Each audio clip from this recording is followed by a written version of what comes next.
right, here we go. Episode 50. What's up, Gabe? What's up, man? Thanks for having me. Yeah, absolutely. I've been meaning to get you on earlier, but Yeah, I feel like we talked about it at like one of Justin and Tim's kickbacks like a while back, and then just we forgot or something. yeah, apparently I talked about a lot of people about doing an episode at those parties. That's okay. I mean, that's kind of what they're for. They're meant for networking and also just hanging out and having a good time with people. Yeah, I do the same thing there that I do here, minus the drinking. But yeah, drink a little bit on the podcast sometimes, but I've been slowing down on that a little bit. Yeah, same. Ever since I picked up smoking, like I prefer that so much more. And yeah, it's way easier. It's so much easier. It doesn't affect me. It's actually benefiting me in every possible way. I prefer it a lot more than drinking. I cough a lot, but other than that, it helps my focus, I think. I have allergies year round. It's not any different. Yeah, well, so I had Dipper on a while ago, a long time ago. And I know Killed By A Yeti is coming out with some new stuff. We are. So as this is dropping here, we'll be having surprise dropped our EP. That's been way too many years coming. Just so the audience knows, this is November 2nd, and I'm gonna release this episode at the same time that they release their EP. Just November 8th. Just in case anything crazy happens in between now and then, like I didn't know about it yet. But yeah, how long have you guys been working on it? So I officially started like the actual process of doing everything for it April or May, I think. The songs have been written for quite a while. So we started writing songs back in March or April of 22. And we were prepped and ready, and we played our first show I say prepped and ready, we were far from ready, but we played to a nothing bar out in Payson of all places. I like Payson. It was a sick show. We got to teach a whole country bar what we'll get to that. But we played our first show there, and most of the songs I guess half of the songs that are on the EP we played at that show. So like we've had a lot of these songs written for a long time, and there's stuff that got added as I was building them, like in my sessions. But it's been a long time that we've had a couple of these just written, ready to go. One of them I wrote as soon as like a month ago. Yeah. Are you going to put all the songs out at once? Yeah, I'm not doing any sort of ramp up or anything like that. Like this is one of those folks have been asking us, and we've been a part of it was complacency. Part of it was we didn't expect to have the reception that we did. And then part of it was just we were cheap. And I know that you just dropped your episode with Jared. Yeah. And he was talking about how don't go the cheap route and get somebody else to do it. You got to make compromises, though. I mean, everybody's living their life. And so a lot of what I'm going to say today is probably going to go against what he said. Everything that he said is absolutely accurate. He's actually been one of the people that's been helping me through this process because he came and offered his services to me. And for me to do it myself was more of just like a pride point, because for all of us, Yeti is a culmination of just like what we want in a band. At the end of the day, we're writing these songs for us. If anybody likes them, that's awesome. But if nobody likes them, we still wrote songs that we enjoy playing with each other. And we're a band to play shows with our friends. And until we aren't having fun playing shows with our friends, like we're just going to keep doing the same thing over and over. Yeah. I mean, I think the reason he was saying that is because like a lot of times bands will take that mindset on like, oh, we got to do it all ourselves, and this is the way we got to do it, and like it'll drag down the rest of their creative process. Definitely. Like I feel like if it's fueling you or it's not hindering you or you're actually having fun with it, like in its own art form, and what's that's the problem? The thing too. I stayed away because I've been playing music since I was 13, so I've been going almost 16 years with it now. Ever since I always stayed away from it just because I was so scared that I had done this kind of thing with photography before, or I had done it with X, Y, or Z hobby prior to, where I get super into it.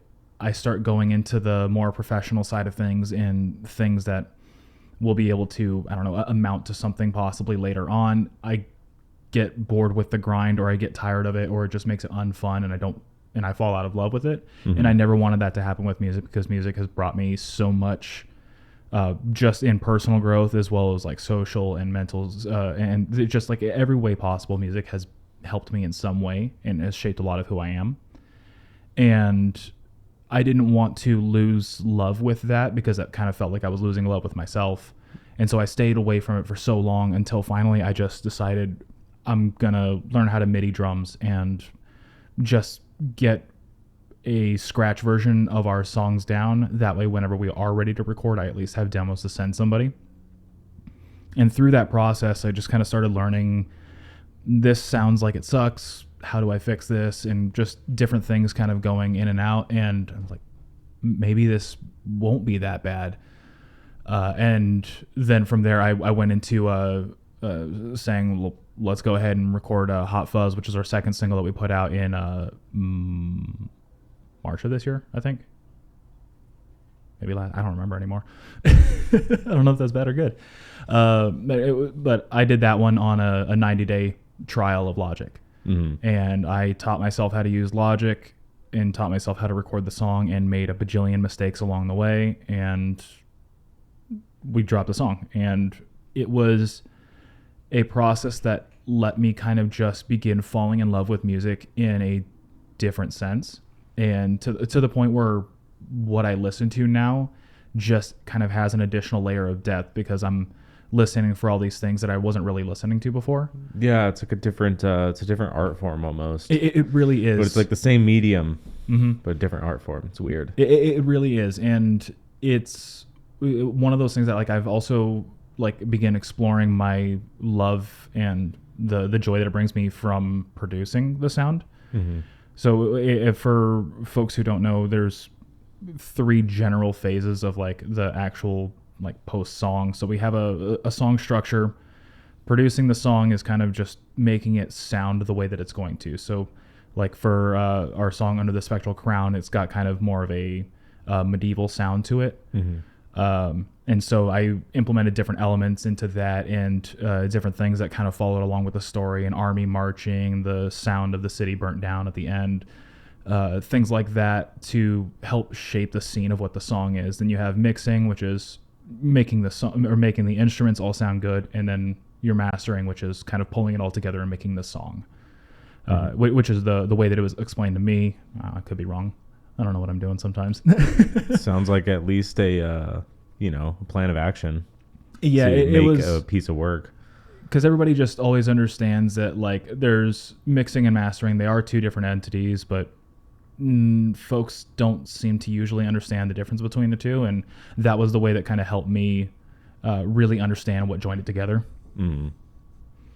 I've always heard mastering described as like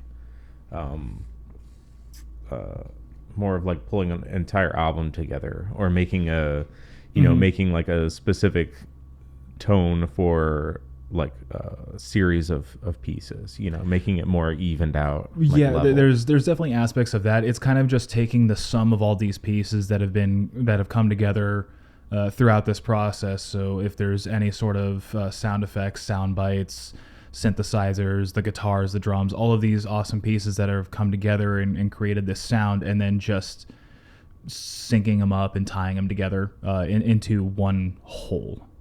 It's just making is it like sonically more consistent? Is that like the goal? That's definitely like part of the goal. More... When I listen to, especially in my tracks, because I'm by far, I have a long ways to go, obviously with it.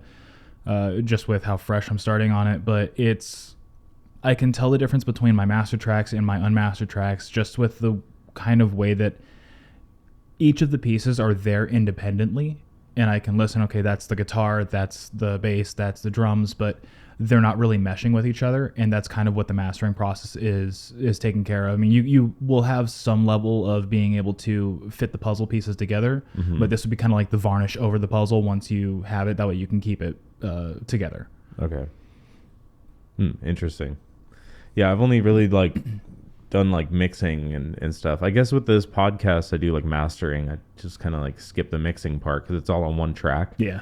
I just record one track. I actually just record the video, strip the audio off of that. It's like just one mono track, and then I just kind of put that through a mastering program. I use a often like one of the biggest things that mastering will do is just crank the volume. Yeah, pretty much. Well, that's pretty much all I use it for. I just use it for like the basic like de-essing and mouth click stuff. But other than that, I just jack the volume all the way up, and it does it beautifully. RX8 is what I'm using. It's pretty old, but it works.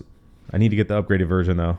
That'd be nice. It's everything we need is upgraded. Right now I'm recording off of a little tiny M audio thing because my previous interface that I was using, it doesn't want to sync up to the M1 chip that's in Apple's stuff. Yeah. It's an old Behringer rack unit. It's probably close to 10 years old at this point. It was still functional. It just doesn't want to work with the newer technology, and they don't want to make it backwards compatible. So I'm just left with a machine that refuses to clock correctly with the computer. So I just picked this up so I could finish the tracks, and I'll be upgrading that eventually here. Well, that's unfortunate. I hate how that happens. The technology like leapfrogs, where it's like runs out of bandwidth almost. Yeah. There was a problem when I went to Crass, and that's where I got this MacBook, and it was like the first ones to come out with the M1 processor. Okay. So like all the programs they were telling us to download, like half of them were breaking and half of them would work, and like they're just like, don't update your laptops. You know, they'd send out an email like, updating your laptop will break Pro Tools. Like, don't do it. That's funny. It's like shit. But yeah, I just didn't update anything for the whole time I was at the school. But I don't know. It processes video pretty quick, so I'm happy with it's like I really have no complaints with it because I got their so it's the Studio, which is the in between the Mac Mini and the Mac Pro. So it's less intensive on like the video and the graphic side of things, but it's got the processing power and the RAM that I need in order to be able to render all of my stuff in Logic really well. Is that what you use, Logic, pretty much? I do, yeah. I mean, I started with GarageBand just because that's what I had available to me. Yeah, and easy. It was easy enough to just get things tracked so I could have a cobbled together version. It's like a sketchbook exactly. Almost, yeah. Yeah, exactly. And so now it was just like a logical progression. All of my stuff that I was starting to work on in GarageBand was able to upgrade into You could just Logic. drag and drop the stems pretty much. I was able to open the GarageBand files as Logic files. Oh, nice. So like I didn't have to do anything outside of just like remapping some of the stuff because the GarageBand is obviously like a super diet stripped down watered version of it, and Logic is the big bad beast that it's become over the years. Actually, a while ago, I had this game on PlayStation 2 that was it almost was like GarageBand, where it just had like random samples built into the game. Okay. And you could like, just drag and drop the samples and like change the timing. There were so many tools involved with this game. It was insane. I don't know how they had so many different samples and all these like processes just in a PS2 disc. That's wild. It was pretty crazy. Yeah, because like the capacity on those things was like 80 megabytes or something. That shit came out in like 2000. Yeah. Like it was nuts. That's But wild. I remember making a bunch of songs on that. But yeah, that was fun. That was like probably my first introduction into like making music. Nice. Like producing was like with that game. So no, that was part of it as well. As I actually had somebody reach out and ask me to build them a song. It was a friend of mine that I had met through a tabletop game that I had played a while ago, and he was just making a YouTube channel. He just wanted some like hard rock kind of sounds inspired by, I don't even remember the band that it was, but it was like some Indonesian kind of fusion metal band where they would fuse like a lot of the native like instruments and stuff like that they have down there in the Pacific Islands and wherever else is down there. I don't really remember off the top of my head. But so I just kind of built a track off of that, and once I finished that, I was like, that wasn't that hard. Maybe I could do it for us.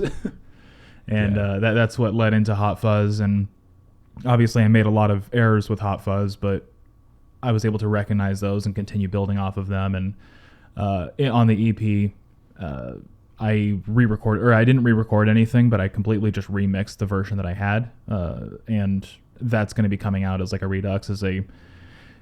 It's not a new song, but it's basically a new song because of just so much has changed into Hot it. Fuzz will be on there? Mm-hmm. Okay, cool. And are you going to keep the old one up too? I'm keeping the old one up just because it's more of a... I want to hear them side by side. That's why I'm asking. Yeah. Oh, the side by side is...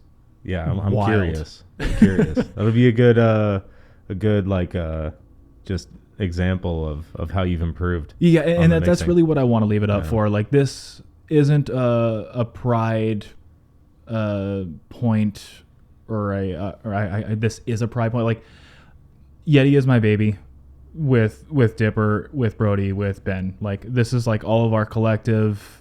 At the end of the day, this is for us. And so having it up on a streaming service, I can see where my progression has come from. Mm-hmm. And I don't really know of a better way to immortalize that kind of thing than to be able to see my growth in real time as I continue to put out music with these guys. Yeah. I mean, I get the sentiment, because just with this podcast, I kind of see the same thing. Mm-hmm. But like, I don't have like a group of guys I'm producing the podcast with. But if you go back and like listen to episode 1 compared to like episode 50, just it's going to be night and day. Like, yeah, it's so much you different. get yourself more comfortable with it. I mean, the process. So after Hot Fuzz, I was just leaving that. Our original intention wasn't to have it on the EP, and the EP has changed a number of times over the course of this. But the next song I went into was Under the Spectral Crown, which is the song that we did a music video for. Mm-hmm. That will also be dropping today, as in November 8th as well. Mm-hmm. And that one I just kind of went into it and was like, this one is probably going to be the next easiest for me to do. I don't have a lot of plans for it. Let's just go ahead and get it recorded. So I got it recorded down. We do, the way that we tend to write is I'll write most of the music. I give the parts to Ben and Brody. They add their flair to it because Ben is a much better bassist than I am. Brody is a much better drummer than I am. But I can write cohesive enough parts so they can then begin building and showing off what they want to do. And then from there, we'll finish that off. I'll get all the instruments ready. And in studio, Dipper will have he'll have a complete concept ready to go. He'll have a good chunk of lines ready to go. And it's just kind of more fitting those and how we need to alter those lines in order to make sure that they fit timing wise and fit syllabically and all of that. So we went into doing Under the Spectral Crown, and it was in that one I joined. It was at the suggestion of Jared. He told me to get on with URM Academy, which is like they do tons of video resources. They're part of Nail the Mix for mixing, and just like it's specifically geared towards metal. And going in and watching a lot of those videos and seeing like all these things that I was doing wrong, it's like, what was it called? URM Academy. URM Academy. Mm-hmm. Okay. Yeah, it's one of the best resources that I've had so far. Like I've obviously going the internet route of teaching yourself has ups and downs. Ups being you have access to literally anything and everything. The mm-hmm. downs being you have access to literally anything and everything. Yeah. Nobody's showing you the correct order exactly. to learn things. Like we're like a place like Crass or URM Academy would, they have a direct or a more guided like lesson plan and the path that they feel that is best to learn before you go on to the next step and things like that. That way you can continue building off. I'm sitting here watching videos about parallel compression when I haven't even understood regular compression to begin with. And it's the URM definitely helped me tailor that and guide it a little bit more, but while I was still able to look out and see the other things that I might have been having an issue with that I had already gotten past in like an earlier lesson set or something. Mm-hmm. And through that process, I continued to add on and was continuing to build Spectral Crown. And that song took me a couple months to actually do, just because was learning so much. And then I also built out so much more of that song, because originally it was kind of this more thrashy but also ballady kind of song. It's definitely like one of our more straightforward ones with the just weird nonsense that we do. But going into it, the song itself is about crusades, basically. So the whole premise of it is this group that's going over to this other land to teach the ways of their god, their entity, whatever it is that they worship. And they get there, nobody's there. They break in, they go through this massive battle, and to only get in and find this like Demon King, and Demon King holds them hostage and kills them all and burns down the city, and that's the end of the song. We get weird. No, that's fine.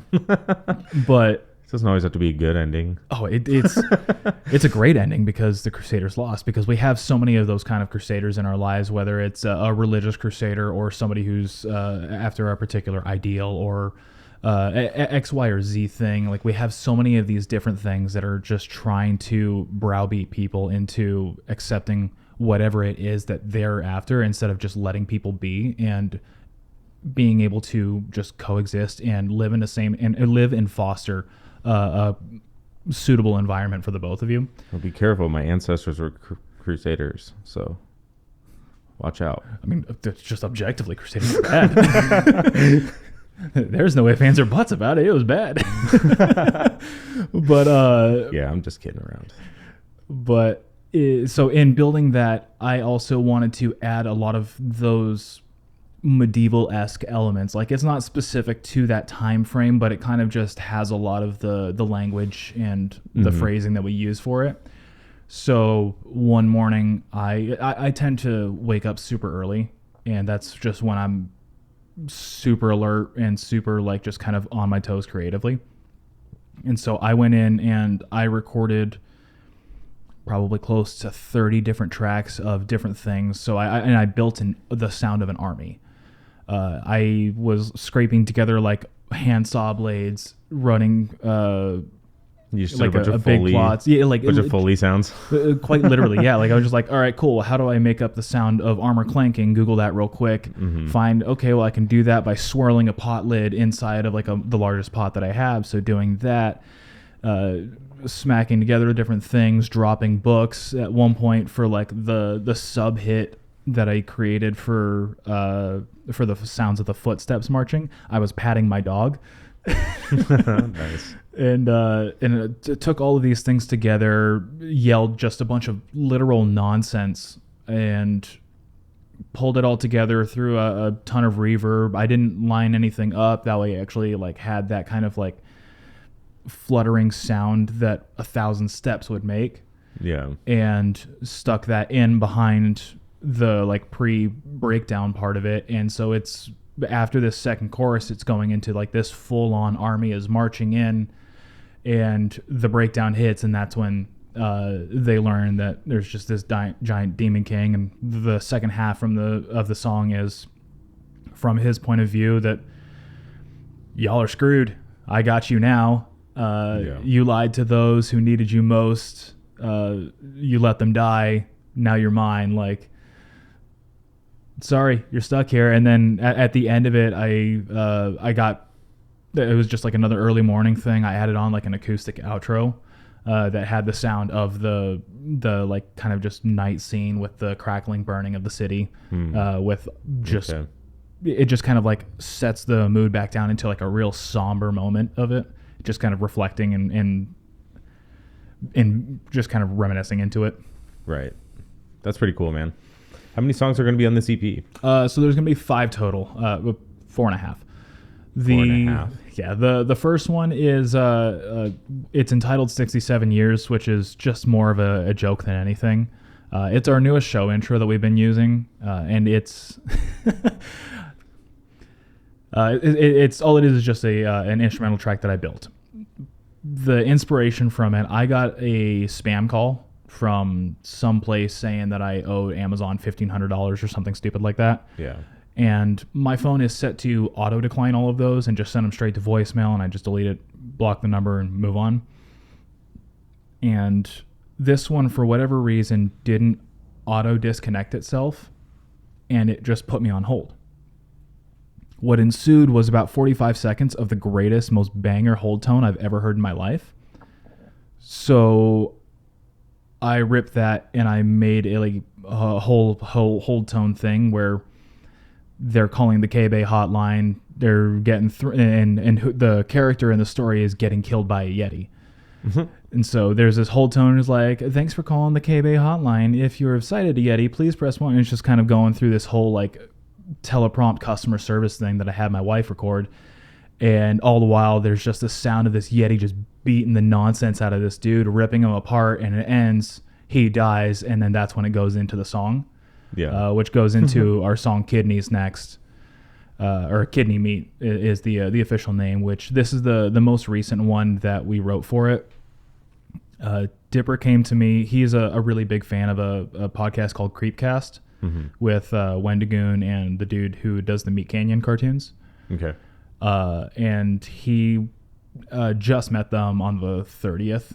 He did one of their live shows, and he got VIP for it. And he's like, I want to write a song for him. Nice. I said, okay, well, what do you want to write it about? And he says, I want it about the VIP. And they take me out back and they steal my kidneys. And I'm just like, sure, man. All right. Like, okay. What are you thinking, like, music wise? Like, I want it weird. I want it nasty. I want it short. And about an hour later, I already had concepts of a riff and just like pulled it together. And it's literally just like a 90-second beater. I wrote it with the inspiration of like I don't know if you're familiar with the band Nails. Phenomenal. They're very aggressive, kind of like one of the crossover grind bands. They're like half grind, half hardcore, false grind, people call them. I don't know. All I know is I really like them. And they just have this really nasty, raw, aggressive sound. Everything is pushed to the max, and it's their songs are maybe 2 minutes max. Yeah. So this one I kind of wanted to go in with that mindset, and it came out just like a lot of fun. And it's got like this just nasty, hardcore kind of beat down ending to it, nice. And the whole song is just nonsense about him going to this VIP thing and getting his kidney stolen. Are they going to use the song? I hope that would be cool. He presented it to him. He gave them a flash drive with the mastered file on it, as well as a couple shirts when he met them. I hope they use it. That'd be cool. But he gave them the unreleased song? Yeah. Oh, geez. Yeah, he did. Wow.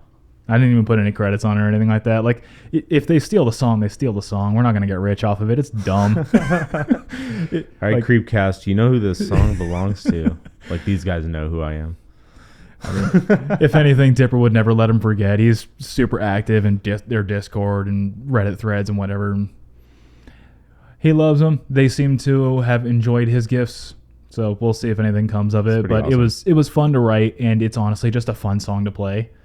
Hopefully they use it. Hopefully they make like a Meat Canyon I hope music video or something. If I got a Meat Canyon music video out of that, I might just die at that point. Like, that'd be fucking awesome, dude.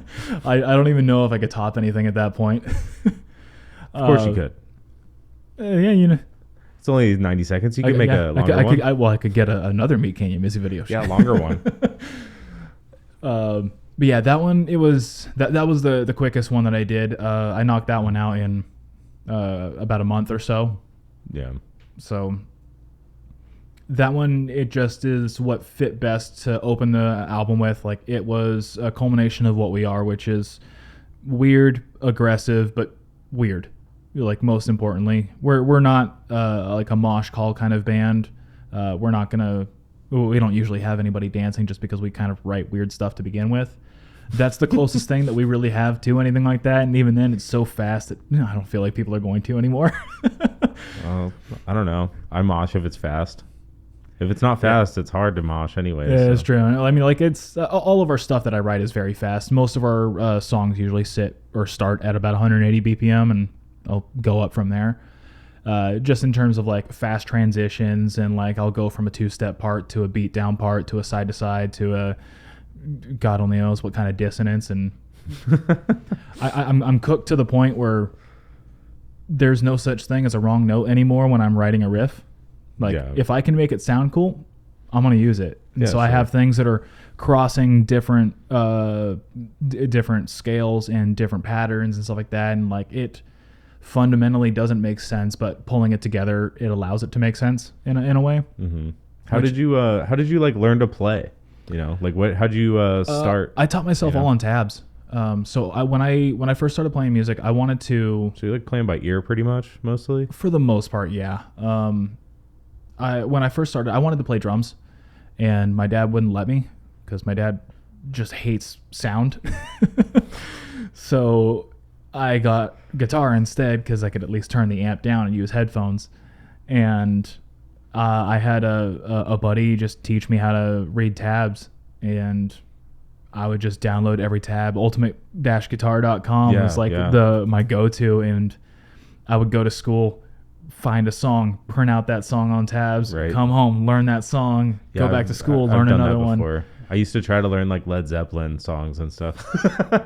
I grew up super religious, so it was my journey into music was very weird because I was only allowed to listen to like Christian music and stuff, and so like my original introduction into anything that would begin leading me down to the nonsense that I listen to today was third wave Christian ska, which is arguably one of the worst versions of music ever created.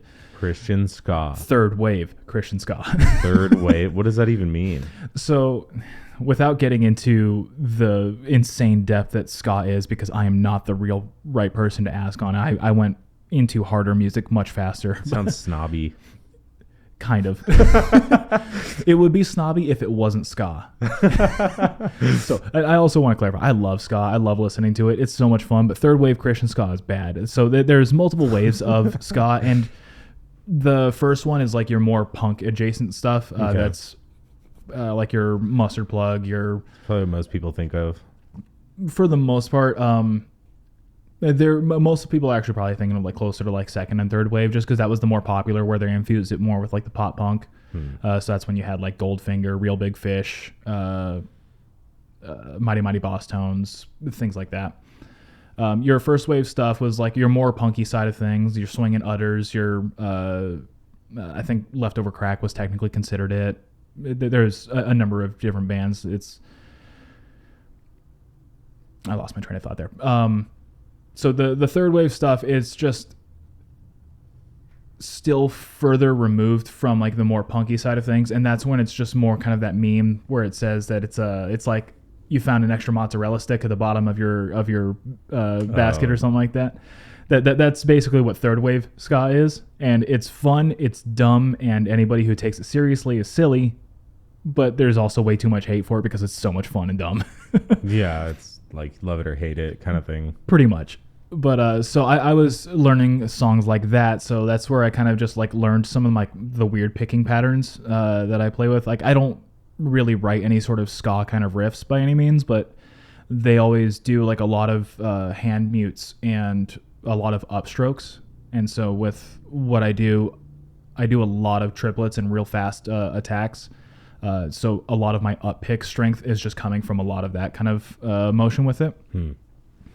And then I started delving down into like the more melodic hardcore kind of side of things, and found a number of different just avenues into various versions of metal, and would just keep finding whatever tab I could find. When was that? Like when you said you weren't allowed to listen to like heavier music? Yeah. I wasn't technically allowed to listen to heavier music for the entirety of my living at home. I did because I would just download it at school, sneak it onto my iPod, and only listen to headphones. But I just never listened out loud to anything in speakers. Oh, okay. It was a lot of hiding of music that didn't need hiding. Huh. Some of it did, but not all of it. That's funny. When me and my brother were young, I think he was like 4 and I was 2. My mom got him a CD for his birthday. No idea what the parental advisory tag meant. It was Red Hot Chili Peppers, Blood Sugar Sex Magic. I don't know why the fuck she bought this for a 4-year-old. Listen, man, that's a great album for a 4-year-old. Dude, it was one of the best albums. It's still one of my favorite albums. Such a great album. That's my favorite Chili Peppers album by far. I'm a sucker for Stadium Arcadium from them, but like that one's a close second just because that's so raw and who they were. Stadium Arcadium is just more catchy, but yeah, it's poppy. It very much is. They went super poppy with that. They went super poppy, but they have not turned back at all. They've just gotten more and more. Everything after that sucks. Yeah, dude. Like I think they recently put out an album like a year ago or so. I tried listening to it. I think I got 3 tracks in. I'm just like, I can't do this anymore. Yeah, I think I heard it like in like a store or something. I don't know. And I was like, is this Red Hot Chili Peppers? What the fuck? Like my girlfriend looked it up. She's like, yeah, it is Red Hot Chili Peppers, the newest album. And I was like, this is so bad. Put it back. Like I just recognize his voice. That's it. Mm-hmm. Yeah, like the Flea is so low in the mix anymore. Didn't they just bring back their old guitarist too? And like everybody, know. I think they did, and they were that was like everybody's big hope was that he was going to be like rejuvenating it and bringing the life back into it, and then they just put out more processed slop, and I'm just like, they're not taking any risks. No, they're not. I mean, I guess at that point, why would you? Yeah. I mean, he's taking a big enough risk dating as young as he does anyway, so. Yeah, seriously. That's wild. Yeah. But back to the album. That was a tangent there. So from Kidney Meat, it goes into Spectral Crown, which I discussed quite a bit. That one's the longest song on the album with the outro, and that's the one that we did the music video with Christian from Echoes and Ashes. Okay, that was so much fun. So the video has nothing to do with the song itself. It's very much a idea that has been culminating in Dipper's head for years. And so we got to work in partnership with a store called Terror Trader in Chandler. Mm-hmm. And it's a horror memorabilia and marketplace kind of shop. Okay. And Dipper's been friends with the owner, Jason, for quite a few years now. It was the perfect kind of like setting for us. We recorded all in one day. In the store? Mm-hmm. Nice. So he's closed on Mondays and Tuesdays. Usually, I think for Halloween time, he's open 7 days a week. But we went in on a Monday, and we're there from like noon until 8 or 9 or so. And we knocked it all out. But the whole premise of the video is our buddy Andrew, who is our fake manager for video. I don't know if you're familiar with Guar at all. Not really. I mean, I know who they are, but I don't know their content. Guar makes terrible music, but their live shows and their mythos and everything that surrounds the band is so much fun.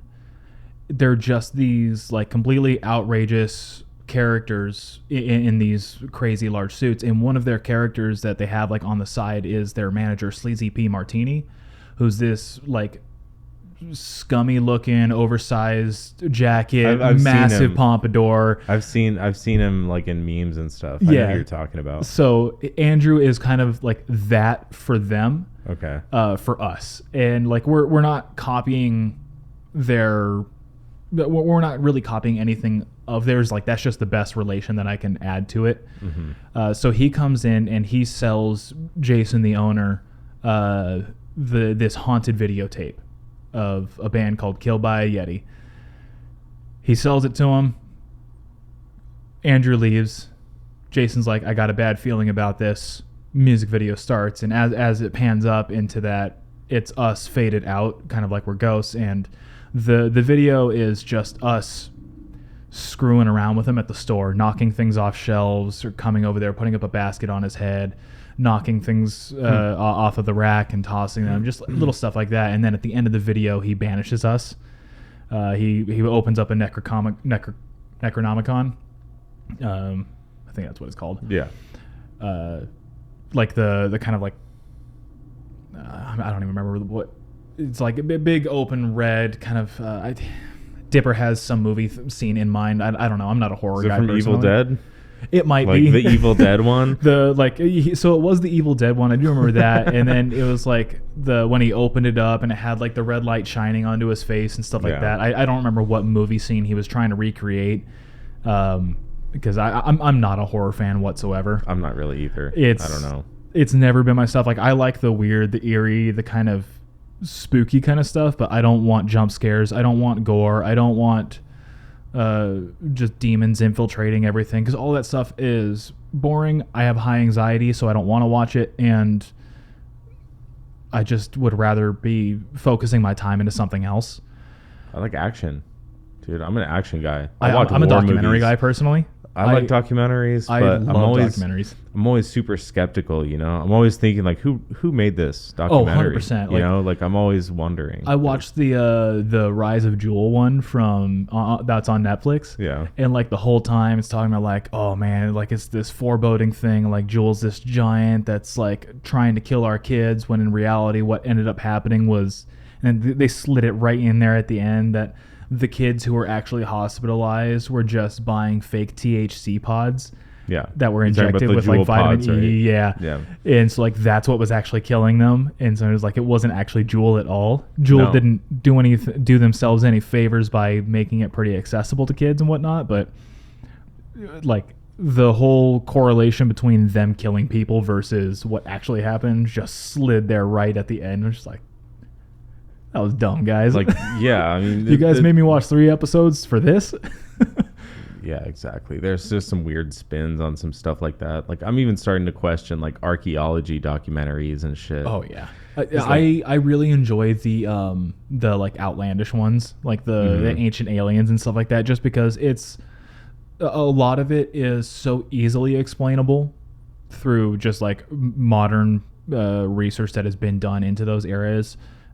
But they didn't have that at the time when they recorded it. So they're just like, yeah, so clearly aliens came from Xenon 39 and dropped down here, and they built this brick by brick over the course of about 3,000 years. And like, you got tablets here that say otherwise, but all right. Yeah. Have you looked into Graham Hancock stuff? You haven't heard of Graham Hancock? So I'm really terrible with names. All right. There's a good chance that I've heard of or seen it. He's described as like an author and like an amateur archaeologist, but he was on Joe Rogan's podcast like 4 or 5 times. But he has this theory he's trying to work with, where a piece of a comet slammed into the North Pole like 10,000 years ago or like 12,000 years ago, and that's what caused the Great Flood, and it caused all like civilization everywhere to restart. And the only evidence we have of civilization is from like, you know, 8,000 years ago or whatever, 10,000 years ago, and that's when we think, you know, civilization started. But he's trying to say like, no, it was way older than that. Like he's trying to say like the Sphinx could be older than that, like the pyramids could be older. That's kind of cool. They could be like 10,000 years old, dude, because all we have is like, you know, pieces of wood that are on the surface. Like the bricks are laid in a way that there's nothing that could get in between them.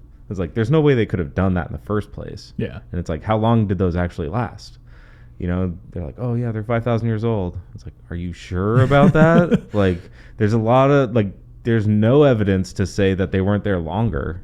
You know, and it's like that's the question, and that like really creeps me out. Anytime that anybody brings up like asking if I believe in aliens or if I actually do believe in a Yeti or what this or that, like I think it's very arrogant for us to say definitively no. I feel like, especially like when it comes to aliens, like this universe is so fucking infinite. Yeah. There is no definitive way possible that we could really say, no, there's nothing out there. Aliens, no. I think giant primates in the forests in Northern California, I think we could probably say nobody, like somebody would have seen them like and got video by now, you know, with all the hunting cameras out there. I think it's like one of those things that like we have a lot of the I think it's a little bit deeper than that as well. Our very first show intro actually kind of introduced a lot of this whenever I was messing around with just like building that kind of stuff. And it's basically based on a theory that I read that when we dropped the atomic bomb, it opened up rifts into different realities. And into those realities is where these cryptids are coming back and through. So we dropped the bomb. We have all of these different sightings, especially like things like Mothman, the alien sightings that happened in Roswell in 47. All of these like really large major events that started happening. The bulk of them started happening after we dropped the bomb on Hiroshima and Nagasaki. Yeah, that'd be pretty crazy. So opening up those rifts, that would explain why nobody ever sees these, but they still pop up from time to time. They come through, they find their way out, and they're gone again. And nobody's going to be able to find them because they're in just a completely separate reality. So you're saying like if you're in a specific spot at a specific time, like the realities are like kind of intersecting in a space. I think that there is nothing to say that it doesn't. Because we have way too many glitches. We have way too many Mandela effects that happen. Like, obviously, there's a solid chunk of those that are easily proven wrong. Like, you can image search and find the Fruit of the Looms one with and without the cornucopia, but there's certain things that just they don't make sense. And so I think it's a plausible option. I think we're way too... I don't know what's the reverse of advanced. Way too archaic in order to really like have the technology to be able to understand that yet. We're like limited in our ability to perceive things. You know, we definitely. Well, we only have so many senses. Yeah, that's just flat out fact. I mean, look at how many different colors a shrimp can see. It's like 10,000 to our one color or something like that. Like, there's clearly things that we're not able to see. There's different energies and there's different forces at play that's why we have so much supernatural things that seem to exist. Is there's all of these different things in play that we just flat out don't understand because we either don't want to, don't have the time, or don't have the money for. Right. Or where do you even start? Or that. I don't know. I mean, I assume like, some scientist somewhere knows how to start. I'm just too stupid for that. Have you listened to anything on remote viewing? That's a topic that I got into, like, I guess I didn't really get into it, but I've heard a few things about it.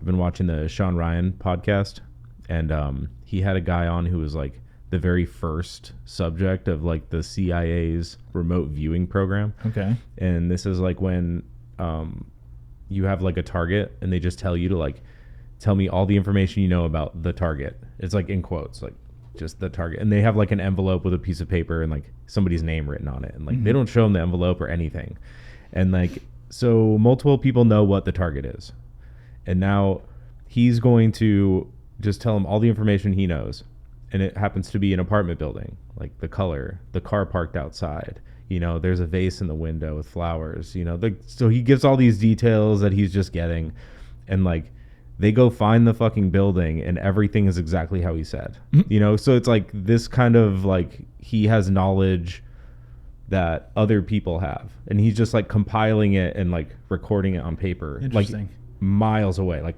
thousands of miles away. And there's just all these provable cases where this happened. And this guy, I think his name is John McMonagle.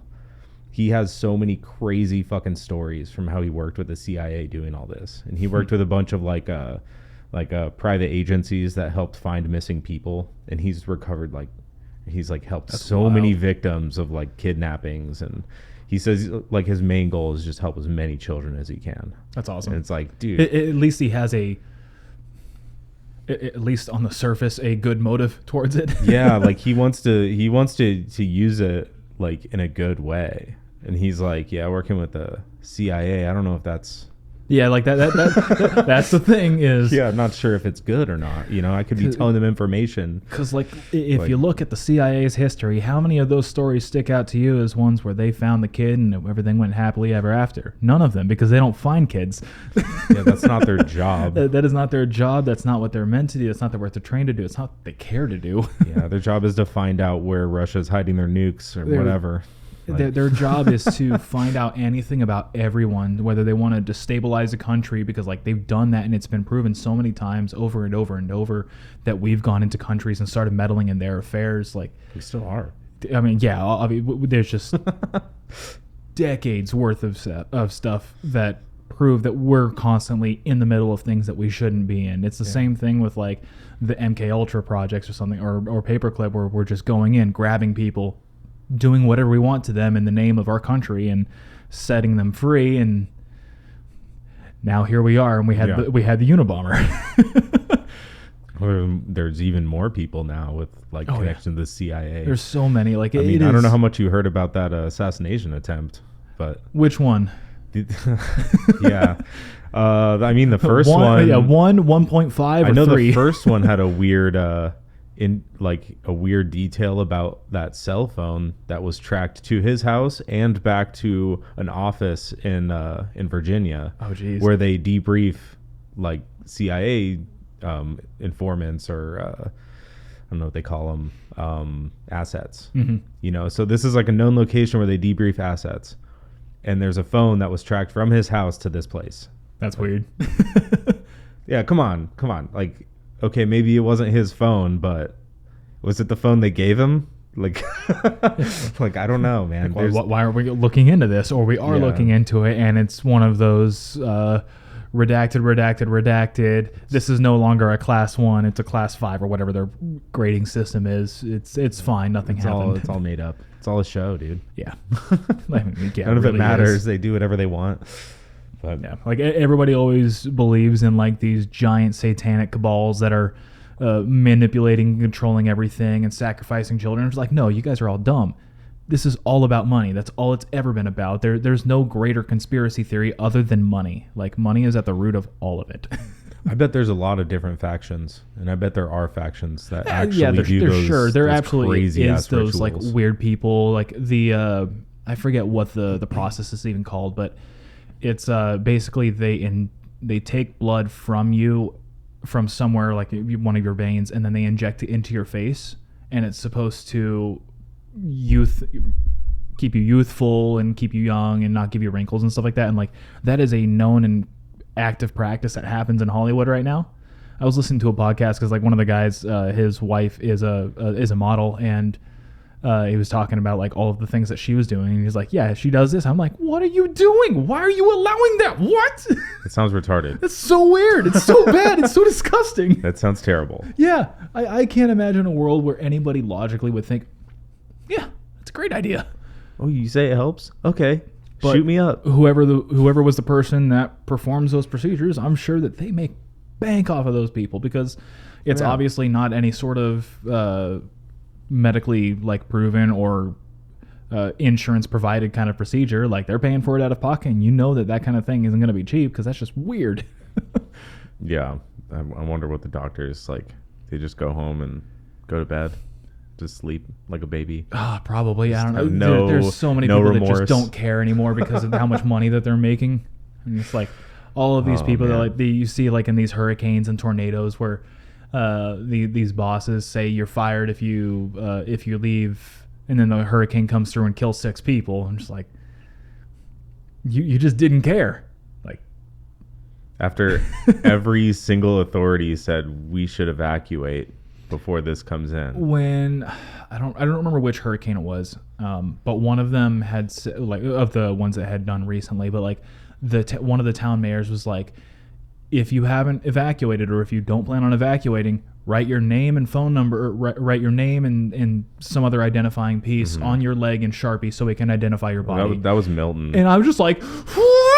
Yeah, because so many people went missing from Helene. Mm-hmm. So when Milton was building up, and they're like, yeah, let's just go overboard with this preparation. Yeah, I was like, yo, you can't just come out and say that. You have to ramp up to that.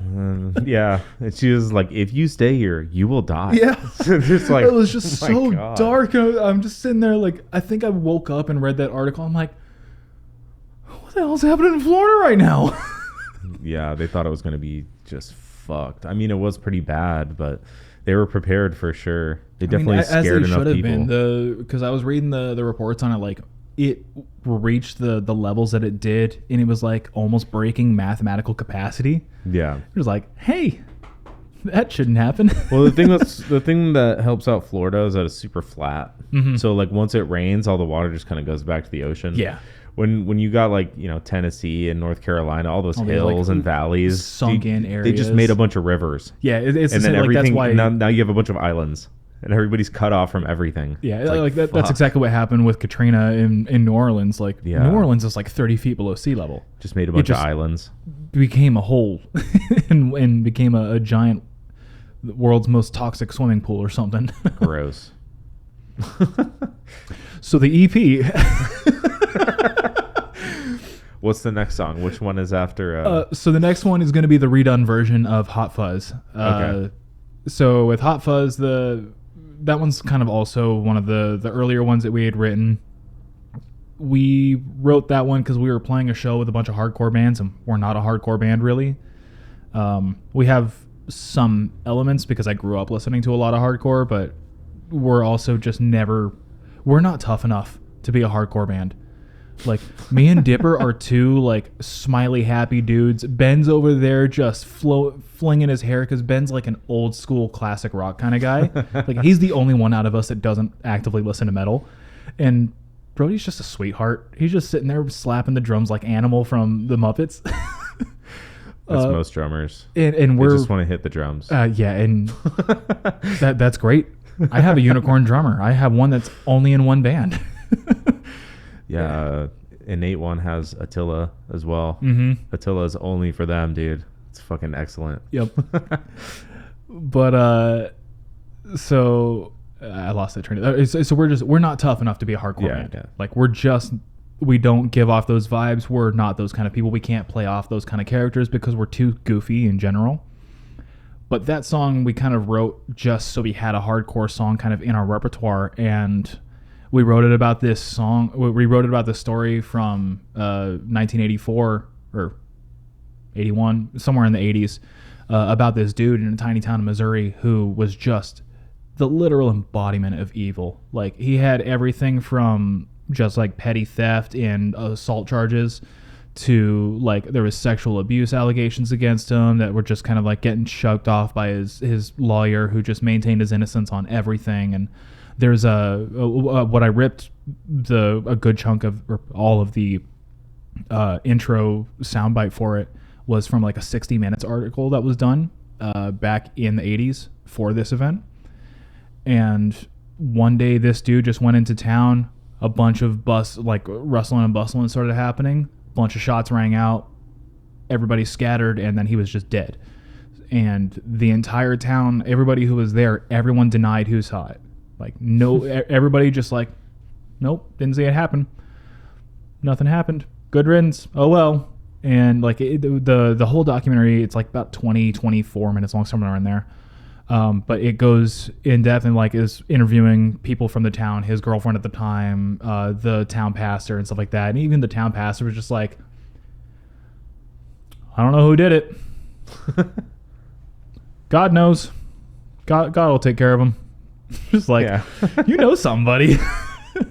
But so that's what we wrote that song about. And we did that one. That was obviously the first song that like I recorded ourselves, and we had our buddy Theron from the Unholy Missionaries jump on it. Theron and I go way back. He and I used to work at Best Buy together, and I used to play drums for his band, the Deadbeat Hymns, for almost a year or so, which was like a lot of my gateway into a lot of the harder side of punk and the kind of nastier side that would eventually lead me into more punk and more grind and stuff like that. Mm-hmm. Love those dudes, except for their other drummer, who is apparently he's apparently just not a good dude. they shuttered the entire project after I left. He came back and was outed for abusing somebody or something. All right, bad guy. But so they what's that? There's a few out there. Yeah. So they went off and they made a project called the Unholy Missionaries, which is like, I don't know if you're familiar with Days and Days at all, or it's kind of like the more crust punk, folky kind of side of things. Okay. Fun stuff. It's not for everybody. It's nasty, but it's fun. But so him and Danny was the guitarist for that project. They both went off and did that. When we played our first show with them, American Standards, and our friends in Awful Mess. And we had him jump on this one, and I had him doing his parts from the viewpoint of the guy who actually was the one to pull the trigger on Kenrex McElroy, which is the guy's name, who was the town bully. So this whole song is Dipper's just kind of speaking overall about this, like from the whole perspective of the town. This dude is a venomous piece of work. He's a terrible guy. Everything he does is evil. Everything he does is bad. And Theron's parts comes in and he's saying like, I'll catch you. I'll get you. He says, I'll catch you with my death bag, which is a Twin Peaks reference. Dipper loves Twin Peaks, and we'll get to that here in a second as well. So all of these parts. And then at the very end, the breakdown happens. We got gang chants behind it, and he's saying, God damn, motherfucker, I'll watch you burn. And then that's just the way the song ends. It's just him going ham, screaming it as loud as possible, and that's the viewpoint of the guy who actually was the one to pull the trigger. Is just, I'll watch you burn, pulling and just emptying whatever clip he did into it before everybody scattered, and that's the way the song ends. Okay. From there, the final track of the album, it goes into The Owls Are Not What They Seem, which is a song entirely dedicated to Twin Peaks, because Dipper really loves Twin Peaks. I have not seen Twin Peaks. I have seen small bits as I've been pulling things for putting that song together. It's weird. Nothing makes sense. Everything is illogical. I don't know if you're familiar with it, but it is just, everything about it's weird. I'm not sure. I might have heard it, but the way that Dipper explained it to me, I'm totally probably going to butcher this if he listens to this. I'm sorry. He will. Yeah, I was like, sorry. Guess what? You picked a weird show. he can come on to correct the record. Absolutely, So. he can, and he will. Oh God, he will. He could probably spend another 3 hours talking about just Twin Peaks alone. It's fine. But the general premise is the person who's being investigated for her death. She is kind of like this tulpa who exists in this kind of weird half reality of both being there and not being there, and finding herself is what causes her to disappear. I don't, I retract everything I said. I don't know what I'm talking about with this show. Huh. Everything about it is confusing. All the bits that I've watched do not make sense whatsoever. It's a show on... It's, I believe, available on Paramount. It's a show from the 90s by a guy called David Lynch. Okay. All of his stuff is apparently weird as well. But they had 3 seasons in a movie, if I'm not mistaken. They had 2 seasons in the 90s and then 1 season that happened like 25 years later, which, funnily enough, still ties into the like ending of the last season or something like that. And then they have a movie kind of about it as well. But that song is just chock full of those references, so anybody who likes Twin Peaks will be in for a treat for that. For me personally, it's one of my favorite songs on the album, just because I'm a really big black metal enthusiast, and it implements a lot more of the black metal stylings of music that I like to incorporate into my stuff. That one, it's got, especially with what Dipper's doing vocally, it's a lot more dissonant. It's weird. I added on just a lot of weird verb and delay effects going on throughout the whole song, just because the show and the vibe of the show is very weird, eerie, unsettling. It's Uncanny Valley. I don't know if you're familiar with that kind of stuff at all, but it's very rooted in that kind of concept of just everything is eerie, wrong, but I can't put my finger on it. Yeah. And that's the mindset that I went into that song with. And I think that I executed the vision that we had for it pretty well. And it was just a lot of fun to do. Nice. And then the song ends with just this kind of like cascading rolling down of the final note that Dipper holds out. And that's the end of the EP. So it just ends with Dipper holding out a note, and pretty much, yeah. It just is like the final section of the song is the same as the first. When he like clicks into it or digs into it, it's she's dead, wrapped in plastic, bobbing against the shore. This town has no idea what's in store, and that's when it just holds out and cascades down and gets just like real weird and eerie. All right. Yeah. It's a lot of fun. I enjoy it a lot. I think this is just going to be like a good culmination of who we are as a band. Yeah. It's not so like our next 2 releases that we're mapping out currently are both going to be more like concept focused, whereas this one is just kind of a collection of songs that mean something to us and just showcase who we are and what we are as a band. Yeah, I mean, that's what EPs are for, really, I think. Yeah, which I don't really know if we're ever going to be a full album kind of band, just because I don't think it's necessary. Yeah, it's not necessary. I don't want to do the hard-hitting only singles route, just because I don't like that personally. I like hearing albums in their entirety, but some bands shouldn't make full albums. So I don't really know that we're going to be one of those bands unless something changes down the road, but I'm happy making EPs and giving you a 15-20 minute snippet into what Yeti is about at this point in our lives. Okay. I mean, you can make a full album with like 5 or 6 songs. Just depends how long you make. It depends what you call it. You know, it's up to you. True. Yeah. I don't write long songs to begin with. isn't there like an Opeth album with like 6 songs or something like that? And they're all just like 10 minutes. There's possible. I mean, I listen to a lot of like post-black and like dissonant black metal, and a lot of those ones there'll be 5, 6, 7 tracks, and the whole album's like an hour and a half long. Yeah, exactly. The newest Mitochondrion album I think is like 7 tracks, and it's an hour and a half. Yeah, just super long. Yeah, and I love that stuff. For me, just as a music listener, I really enjoy hearing all of the atmosphere parts of it. So, like, when I tell people I like black metal, everybody always assumes, like, Burzum or Mayhem or Immortal or all of the kind of, like, kitschy, nasty, terrible-sounding ones that...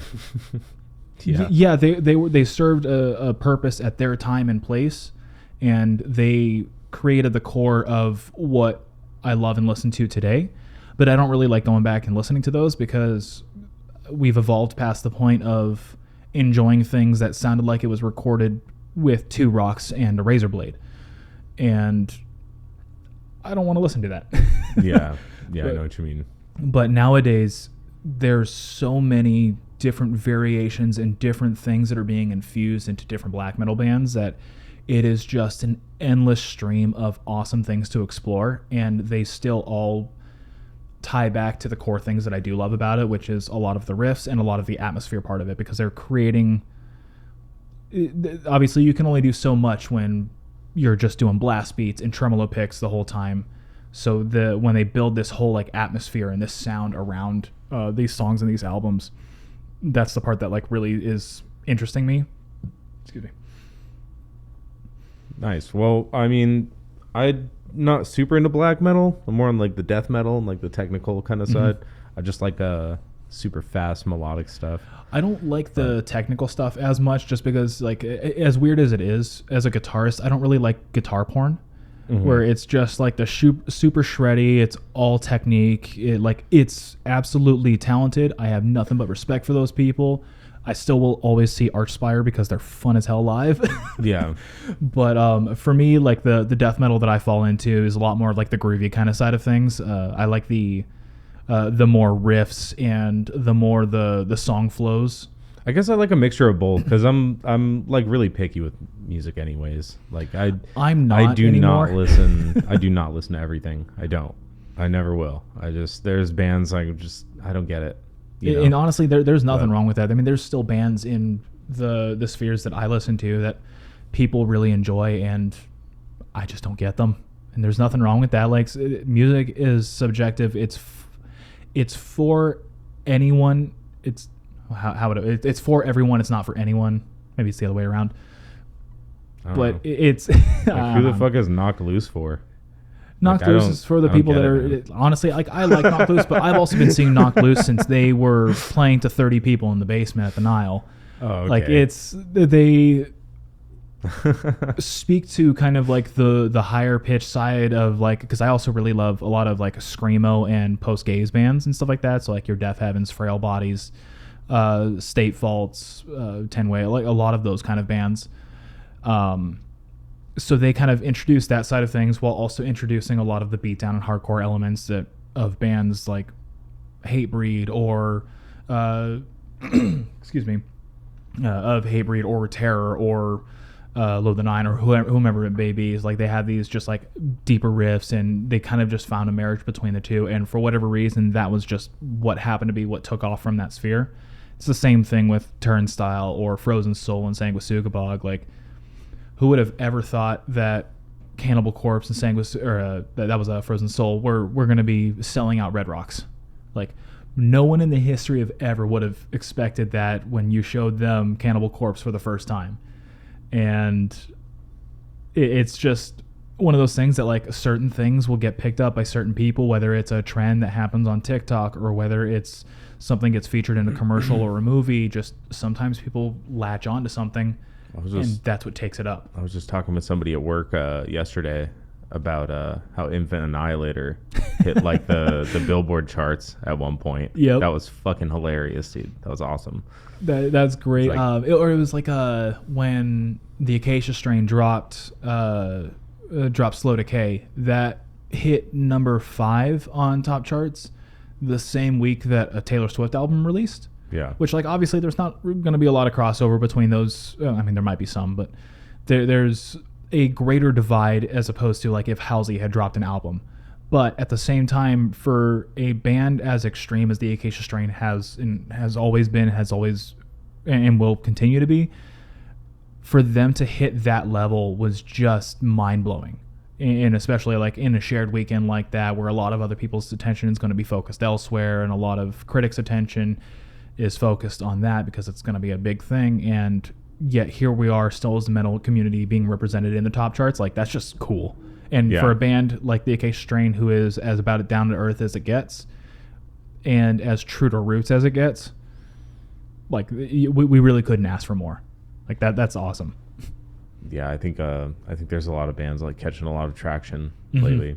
Yeah, like metal music right now is in this awesome resurgence. Like, it feels akin to what, at least in my mind, was happening in like the 90s with like the death metal and black metal and like those surgences that were happening in like the extreme ends of things. Because like obviously you had like your more mainstream with like Limp Bizkit or your grunge and that kind of era of things. Like, we had the rise in the harder side of things because it was just an angstier time, but we kind of saw that surgence of everybody coming out of the basements up a little bit. And then fast forward 25, 30 years here, and now everybody's just kind of all leveled up together again. Yeah, and I think there's like a handful of bands that made metal like acceptable, that made it like okay to listen to. It's like, before it was just like, wow, this is some crazy shit, and people would like, like raise an eyebrow, like, what the fuck is, like, what the hell's wrong with you? Listen to this crazy music. But like, then you start to hear bands like fucking like I don't know, Slipknot on the radio, and you hear bands like even like System of a Down, like super fucking crazy and loud, and like people just loved it, and it like, it's the same thing. Like, those kind of bands for their time were like what Knocked Loose is for us. It's like, obviously it's a very different comparison trying to compare the bands, but what they are for the genre at the time, they pushed it into a mainstream level and made it accessible for people. These bands are now just pushing it into a different mainstream level because the bands like System of a Down and Slipknot and Rage Against the Machine and whoever aren't going to be reaching those same audiences because they're in a different time and place than the people who would be looking for that kind of formula now. Yeah. If that kind of like corroborates there. It's the, I don't want to say like it's a generational thing, because I do believe that music can, will, and does transcend generations, but I feel like everything's a variable though. Yeah, there's so many different small things that will happen that will make a kid like Knocked Loose versus Slipknot. He may have liked Slipknot if he had discovered him in 2003, but it's 2024, and what Slipknot's offering now isn't the same, and it's just there's so many kids aren't going to go back to Kiss. No, God, you know what I mean? Like, kids shouldn't go back to Kiss. It's not the same. I mean, at this point, yeah, out of context, sure. Just in general, just don't go back to Kiss. We can leave that dead in the past. On average, there's probably better bands to go back to than the music out now. Yeah, and the average is 100%. Kiss is not a good band. No, I listened to them when I was like in school, maybe like 4th, 5th grade and stuff. Yeah, like I heard the popular ones. I was like, okay, well, Detroit Rock City, that's a fun song, sure. Yeah, I mean, I've heard it in like movies and media and stuff. My dad listen. Really liked Kiss. So for me, whenever I listen to music, I listen to it full albums. I want to hear start to finish on the album. I want to hear what the artist was thinking, how they decided and made the choices to progress the album, and so forth. So I hear a cool single or something like that, like Detroit Rock City. Okay, cool. I'm going to go take a look at that album. Listen to that album, like, man, this sucks. Yeah, I think Kiss was one of those bands that was just trying to make singles. They're trying to make bangers, and they just Which put it in they the album definitely made format. some bangers, but like their claim to fame is their gimmick. Yeah. Which I don't care how many people say they hate gimmicks. Metal is built on so many gimmicks, it's not even funny. Knights in Satan's service. They were just like demons. Oh, That was the acronym. I forgot about that. They were demons from hell. That was the whole theme, dude. They were just demons. Yeah, man. I remember when I first heard that, I was like, man, that's stupid. They were really like just trying to be the anti-Christian band. Like, Yeah, and there were so many Christian bands. They were trying to be the anti-Christian band, and it worked, dude. Everybody yeah. was. And it's the same thing nowadays. Like we still have bands like DSI that are still pumping out how much Glenn Benton hates God, and it's one of those like, all right, dude, we get it. Okay. Do something else. Like write about what you love. Well, it's That'd one be thing awesome. if you actually believe it, but I think Kiss was just doing it because like Oh, they were definitely that doing it was for the strange, marketing. but- That was just the thing to do. They didn't give a fuck about Christianity or demons. They didn't give a shit about and any of that. they just cared about the money that was rolling in as a It's result. like, I've got an idea. I know what people would listen to. It's like, we can get all these kids to think we're so badass. Watch this. They hate Christians right now, right? It's just being anti-Christian. Quite literally, man. and like, and so much of that is like also kind of enveloped in the satanic panic and what that ultimately became, because we see all of these things, and especially as a kid who grew up with a lot of the other side of that in mind. So I was told that the magic cards, like for Magic the Gathering, they were actual spells, and if I said them, I was going to invoke a demon, or reading Harry Potter was going to invoke demons, and just hearing all of that. And so being on the opposite side of that now, I'm just like, man, all of these things that people were scared about didn't need to have anyone worried. And I hear so many of these stories of like wrongful imprisonments, or I'm listening to a podcast right now about like a cult that killed a bunch of people as a result of the satanic panic that's still kind of going on in the I forget what city it is, but it's somewhere in South Africa, because their satanic panic is still happening, but it was really ramped up in like the late 90s and early 2000s, whereas ours hit, I believe, more like 70s, 80s, and it kind of bled into the 90s and stuff like that. Well, also that the culture difference is Drastic. like, huge too. I mean, the population of Christians in those areas is way beyond anything in America. Like people, there isn't super. I don't think there's as much densely populated Christian communities as like here as there are in Africa. Any I feel like more now? No, but in like comparing like our mid 70s satanic panic to like their 90s satanic panic, it is actually pretty comparable, just in terms of like the religious state of the U.S. that it was, because like overarching, it has been a fairly Christian state throughout the years. I disagree with that. Until about the 90s. Roughly, yeah. And we kind of began seeing this divergence of there's kind of like just this large exodus from the church because of all the things all the abuse and all of the theft and all of this other issues that happen within the Western church. It's because the internet is spreading demons. Exactly. Or they're just starting to help people find out that there's a lot of evil running rampant in these churches, and they're just all turning a blind eye to it. And we saw that still even up to like, what was it, 2020, when the government when the Catholic Church was asking the government to bail them out because they spent all their money to pay off all of the abuse lawsuits from their priests abusing the altar boys. Yeah, that organization has a lot of dark stories. Oh my God, it's so many dark stories. Like it's so many dark stories. I was listening to another podcast way back when, and it was, the Catholic Church is a source of phenomenal material if you like writing about weird stories. So like things that we have like tucked in our back pocket to write about in the future. There used to be animal trials that would happen in like the 8th and 9th century in Europe, where an animal would be held accountable for like a human crime. So like if a wild boar or even somebody else, like house pig or something like that, came through and accidentally gored a child, that pig would be put on trial and would be given a lawyer, and would go through their court proceeding at the time, and would usually result in being hung. Whenever they didn't have people to hang, they would hang animals, and that was kind of like a matinee show for them at the time because everybody just wanted to go watch people get hung. And I think there was like a movie about it with Colin Firth, like 2008 or something stupid like that, where he's literally an animal lawyer. How noble. Just like one of those weird stories that you just don't believe until you just think about it and it's like, no, humans really are that dumb. There wasn't a whole bunch to do back then. Yeah, or one of my favorites is oh man, I'm totally blanking on what it's called, but basically the general premise of it was they had a priest that all of the other regional priests really hated. And so he dies, and they go through this process of basically trying him in the church to excommunicate him. And so they dig up his body, put it on the stand, and then they had like somebody hiding underneath the table answering for him anytime that the judge would be like asking them a question.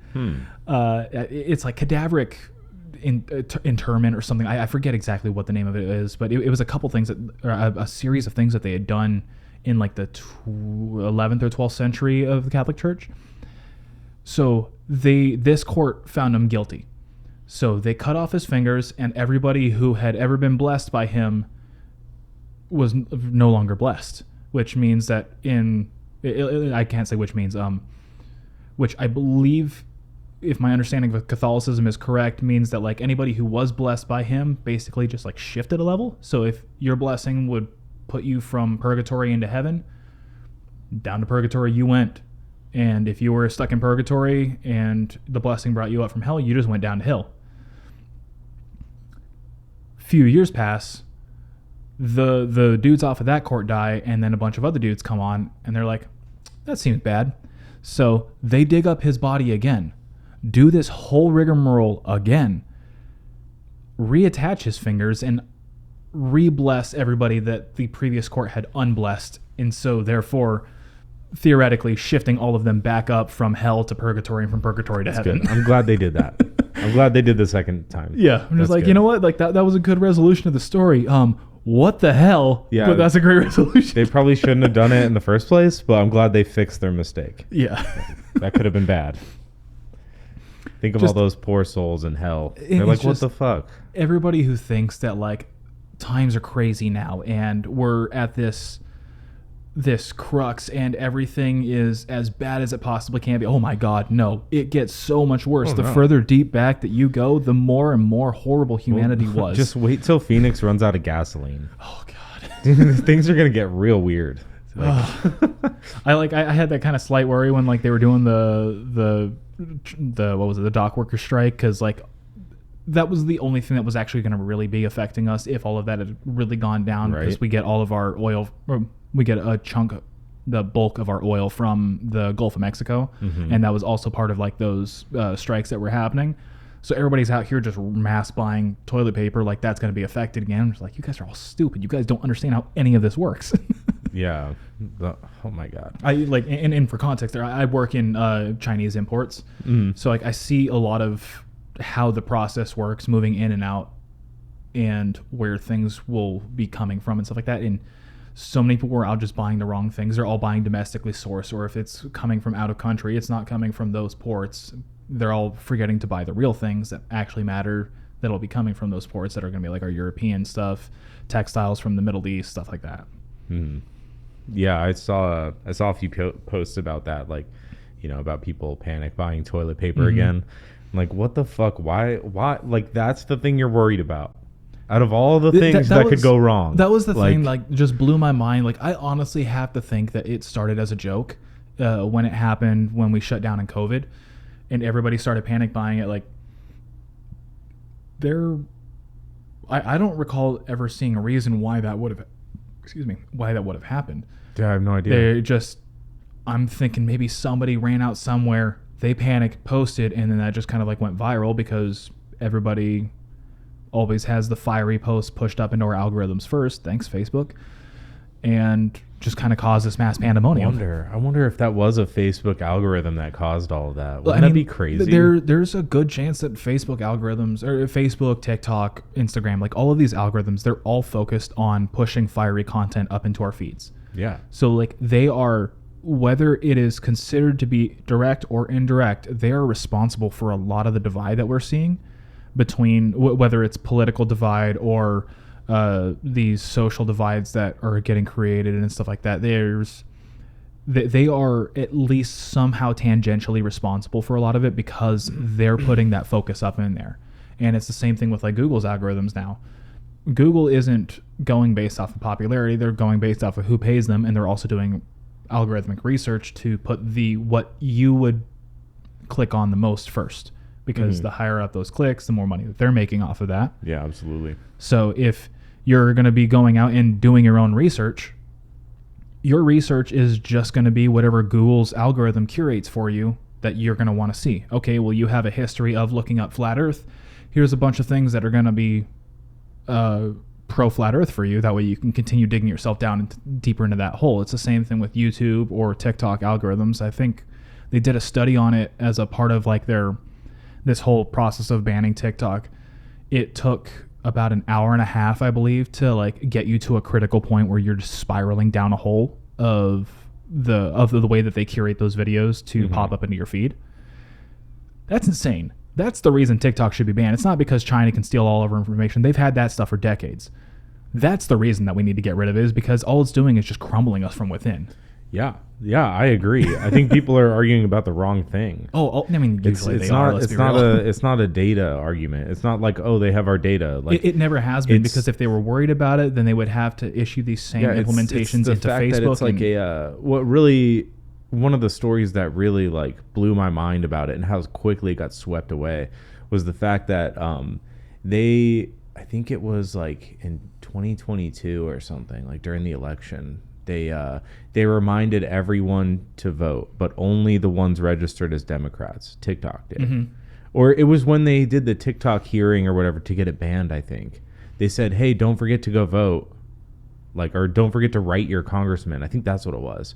Okay. Right before the hearing, they're like, hey, don't forget to write your congressman to not ban TikTok. And it's like, TikTok just sent out this app, this notification to everyone. That's just a different issue entirely, because that's something that isn't really regulated.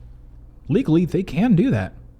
Yeah. Like there's nothing that says that they can't do that. And it's man, I didn't mean to turn this into a political podcast, but like there's so many. No, this has been political more times than that's fair than it should be actually. But there's very fair. I don't care. There's so many. I don't know. I lost that train of thought now. But yeah, I think the biggest problem with TikTok is the fact that they can influence people. Yeah, anybody who's using the app, they can send them any message they want to and tell them to do anything they want, and whether they do it or not is not the problem. It's the fact that they have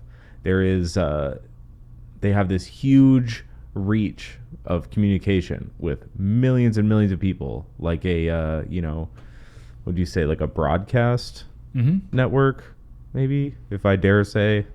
Yeah. So it's like, are they not subject to the FCC's rules and things like this? Not that was breaking rules, but example it requires regulation, and that's the thing. Like, everybody always panics when they hear the word regulation. You're like, no, you don't understand. If things weren't regulated, you would probably be dead. Yeah. Just no ifs, ands, or buts about it. We need regulation in order to maintain a healthy first world society. Like, so you can want to be an anarchist all you want. You're gonna die. They could start targeting like the children on their platform, pretty much. I feel like they probably already have, and tell them or show them specific videos that will gear them towards a specific political party or something like that. Well, and that's the thing. Like, that's how they're able to take away the plausible social construction that's possible with it. If it's so possible, why would you say it's not happening? Yeah, well, and that's so it's the plausible deniability that they're able to implement it, because they're not doing that. They're fostering an algorithm that is designed to show you things that you want to see. Unfortunately, it's just going about that in a really scummy way, because it's reading, like, that's why it has like all the camera permissions and stuff like that. Like all of that is just reading your face. That way you can see, oh, well, this is giving them X, Y, or Z kind of reaction. Let's show them more of this. This didn't pros any sort of reaction, no more of this. And that's how it begins building those algorithms, and including obviously like the interacting, if you like it, comment on it, continue watching it, all of those things feed into that. That way it can say, okay, this person wants to go down a vaccine denial, or they want to go down this particular scandal or whatever it is, and it'll just continue populating their feed with that. And that's how they're getting away with it. They're not feeding that to your kid. Your kid's finding that by himself through our algorithm. Yes, but then they throttle things that they don't want people to see. This is how they control the which information gets seen or not. You are correct in the fact that, like, yes, these things that get clicked on more even get viewed more. If you stay on that post for 3 seconds as opposed to 5 seconds, it's going to record that data.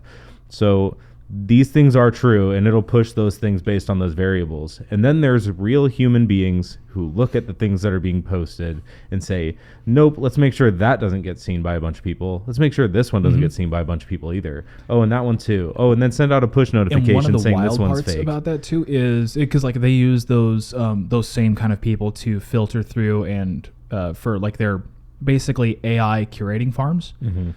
And they're going through all of these different things, or it's not AI, sorry, it's content curating farms. They're usually hosted in Africa or India or something like that, where they can pay people $2 a day and get away with it.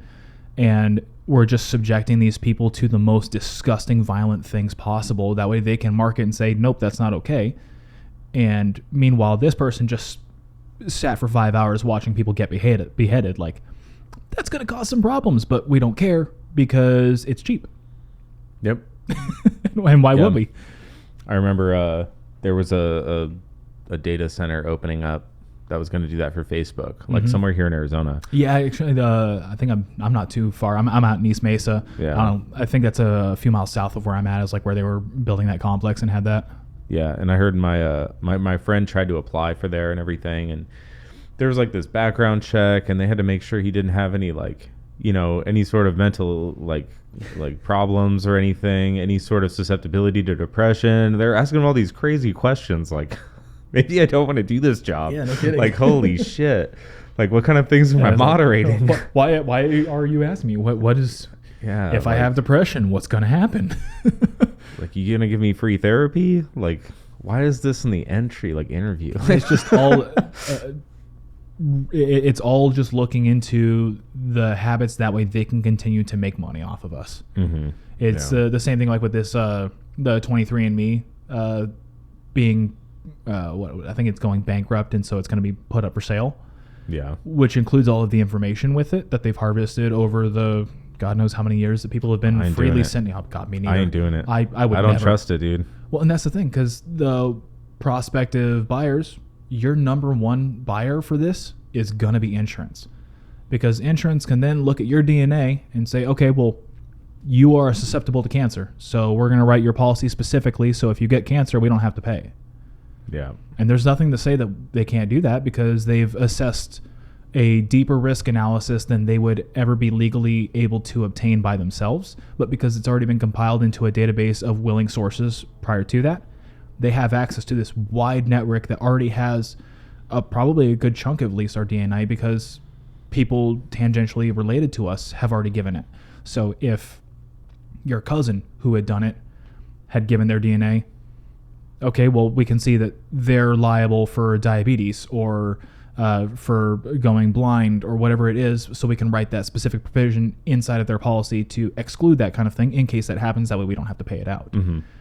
And because it was just a risk assessment, or they'll make you pay more in order to offset that risk assessment. And we're okay with, well, not okay with it, but we live in a world that's going to allow that to happen. Yeah, I mean, yeah, people are always going to try to game the system to get more money.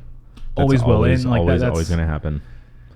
But I mean, the only way to like circumvent it is through regulation. But exactly, which I understand that folks don't want to necessarily have too much regulation. Regulation has bogged down so much and has caused so many issues in society now because we've applied regulation into places that frankly do not matter.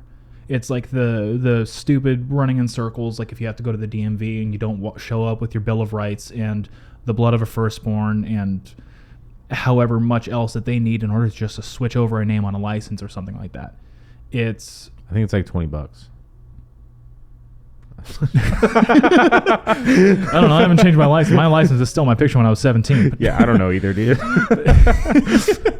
But there's like it just, especially in bureaucracy in general, like there's so many different doors and windows that you have to navigate and climb through. And like, I don't know if you're familiar or have you ever watched Futurama at all? I love that show. Hermes.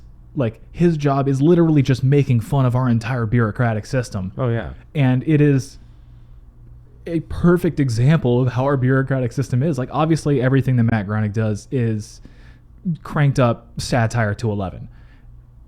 But there's so much kernel of truth to that, it hurts. Yeah, Futurama's a good one, dude. I love you. Like, personally, the first 4 seasons. I love Futurama more than I love The Simpsons. Oh, yeah, absolutely. Futurama is one of my favorite cartoons, just in general. Same. Like the first 4 seasons are gold, and then like after season 7, I think it gets good again. There's some seasons that really suck. I just enjoy dumb things. I tend to just operate constantly like at 100%. That whenever I am ready to relax, I need something as dumb as it gets. So like Smiling Friends. Oh yeah, I fucking love that. Smiling show. Friends. I'm watching Futurama. I would fall asleep to Family Guy for years. Like Family Guy is not a quality show. I enjoy it though because it's dumb.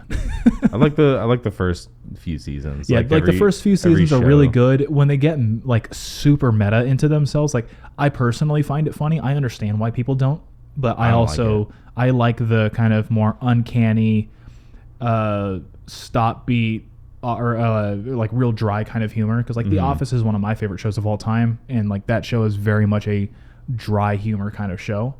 Sure. Yeah, it's a little mild though. I don't know. Oh no, it's definitely, it's not extreme enough for me. I like Always Sunny, dude. That show is crazy. That show is insane. Always Sunny is just one of those shows that like they've never put anything bad out. It's like The Office on crack, 100%. Yeah, 100%. Like I love The Office because like at this point especially, I've watched it so many times. It was definitely like a comfort show for me, and I've come to recognize in myself over the years that I will just repeatedly watch the same shows because I don't have to worry about what's coming next. Mm-hmm. It's an anxiety thing, I guess. I don't know. That might be just like one of those weird TikTok diagnoses or something like that, but I'm just going to run with it because it makes sense. No, they're all fake. Yeah, everything's fake. Nothing's real. All of it's a simulation. We're all going to die. It's all human definitions of a human-created language. Who cares? Exactly. But so The Office is one of those shows that I always go back to. Same thing with NCIS with my wife and I. Like we just watched that show on end. It is not good. Like it has so many I've tried to watch it. Technical errors. Like there'll be seasons that one of the cameras, the entire episode has a hair on the lens. Or like certain things are out of focus, color washing gets weird. Like the technical side of things are really rough. They get formulaic. They keep going back to the same villains and stuff like that. Like it's dumb, but it's comforting. And that's kind of just like why we adhere to it, because we don't watch like a lot of shows. She watches a lot more than I do, but overall, like I don't really care to watch things new because I'd rather just be focusing and doing something else if I'm going to be taking the time to sit there and watch something new. Yeah. But if I'm going to watch a comfort show, then I can at least just be relaxed and not have to have my mind running at 100 miles an hour again. The only reason I don't watch new shows now is they all suck. They're all just. I mean, I believe that too. I don't think that we're right now in a very good spot for movies and for TV. Like no. I now when I say this, I can't speak with a lot of authority because I don't watch a lot of movies, but everything that I see being released anymore is either a remake or it's a superhero movie, which frankly Marvel's kind of ruined superhero movies ever since Guardians of the Galaxy. Everything has started to become Guardians of the Galaxy. Thank you. I try to tell people that and they don't get it. I'm like, Guardians of the Galaxy is like when I stopped being interested. And they're like, So- "Oh, but that movie's so good." I was like, "You like the songs, don't you?" That's Absolutely. it. I mean, That's it. It's great. It's all you like. I enjoy it because especially when it comes to film and TV, like I'm not a high critic like I am with music. I'm there for a good time. If it's a good time, like I enjoyed Guardians of the Galaxy because it was a silly movie. I don't care about plot holes. I don't care if it wasn't matching up with the comics because honestly, I think reading materials and their movie variations are completely separate entities anyway. They're source material for what they created. They shouldn't be compared because it's not fair. No, not at all, dude. They So- went so far off the edge. 100%. They only had a limited format to work with, though. It's hard to do film. Exactly. I mean, when you adapt decades worth of lore Yeah. into 90 minutes or 120 minutes, and then it you has compare to- the two. It has to make children laugh too. Exactly, and it has to That's be the hard part. It has to be available to somebody like me who has never read anything in there, and I have to be able to understand and identify and what's happening in the story. How is it going to be connecting with all these other stories? And so it just straight up just isn't fair comparing them. But what Guardians of the Galaxy did, because its reception was done so well, is every movie afterwards just kept following that same formula. It just had to find this offbeat joke, throw it in at these times where things were supposed to be serious. Nothing is really filled with any sort of what's the word I'm looking for? Like there's no tragedy. Yeah, there's no like tragedy. intensity, dude. It's like the hero is gonna be fine. Exactly. Like, There's no risk involved anymore. And sure, when they did like the Infinity Wars, there's another movie after it though. exactly. Like it's they, not like they that was already the last announced. movie. Yeah. Before they had done Infinity War Part 1, they had already announced that they were going to be doing like Phase 5 or whatever it was called. And after that point, I really stopped caring because like I watched it through Infinity War because I grew up watching all of those movies, and that was a culmination. And I feel like it really was a proper fan service if you had been watching it from the beginning. I don't know how much accurate it was with comics because I never read the comics. I don't think it was, but it was a good like bow tie on everything for me. Everything afterwards that's come out, I've tried watching some of it. I'm just like, man, this sucks. Nothing has an aim anymore. Like they did the first few Disney Plus shows that were kind of cool. Loki was fine. WandaVision was fine. The Falcon and Winter Soldier, I thought it was pretty dumb. I thought Loki was cool just because I like time travel shit. I do so too. when you do time travel stuff, I'm like, ooh, how are you gonna tell the story? Because there's like 5 different ways you could do it. Like, and I feel like they did it an appropriate service because obviously time travel gets so mucky, and the way that they did it in Infinity War Part 2 and I don't remember what the names of them. I think that was Endgame. The way that they did it in there was fine, but I don't know. Time travel is always kind of just like this weird hacky kind of method of, okay, well, we ended last movie on Apocalypse. Here we are into the next movie. We'll just undo it. yeah. And that I understand, like there's kind of elements of it that kind of have to happen in order to get it to resolve the way that it would have, I believe, in the comics. But it's, I don't know. I don't like time travel personally with the hackiness that usually gets thrown into it. I feel like Loki did it well because it was... There was a purpose It for it. always had a purpose, and it was always like tangentially like centralized. You had the TVA, which just was this entity outside of everything, and it was there. Always come back to it. They had all of the rules established for it that were at least logical with our concept of time as it is currently, and that made it fine. I personally, I like Tom Hiddleston. I think he's a great actor. Yeah, I pretty good. think that it brought a lot more depth to Loki's character than I'm angry at my parents. I want to steal something. I want to take over everything. And it really kind of fleshed out his character into what he became at the end. Season 2 was a little wonky for me personally, but I really liked season 1. Yeah, season 2 got weird. But did you ever watch Peacemaker? I didn't know. I gave up on DC after the first... I think that was a good Suicide one. Squad. Like Peacemaker was pretty fun, but it's not like what you would expect a normal, like, it's not like Green Arrow. Okay. Or it's supposed to be like intense drama. Like it's John Cena just fucking around the whole show. Like they try to make it serious with like the DC thing, but like every time he'll just say something crazy. Just like, I don't know. It's really good at keeping the tropes like from episode to episode, and they have like some pretty funny references throughout. I'll have to give it a shot. Like that's definitely one that I've consistently heard good things about. I stopped with DC after the first Suicide Squad, just because of how abysmal that was, and I just got tired of them trying to play catch up with Marvel. Did you watch the Deadpool movie, the new one? Not yet. I haven't. Deadpool and Wolverine.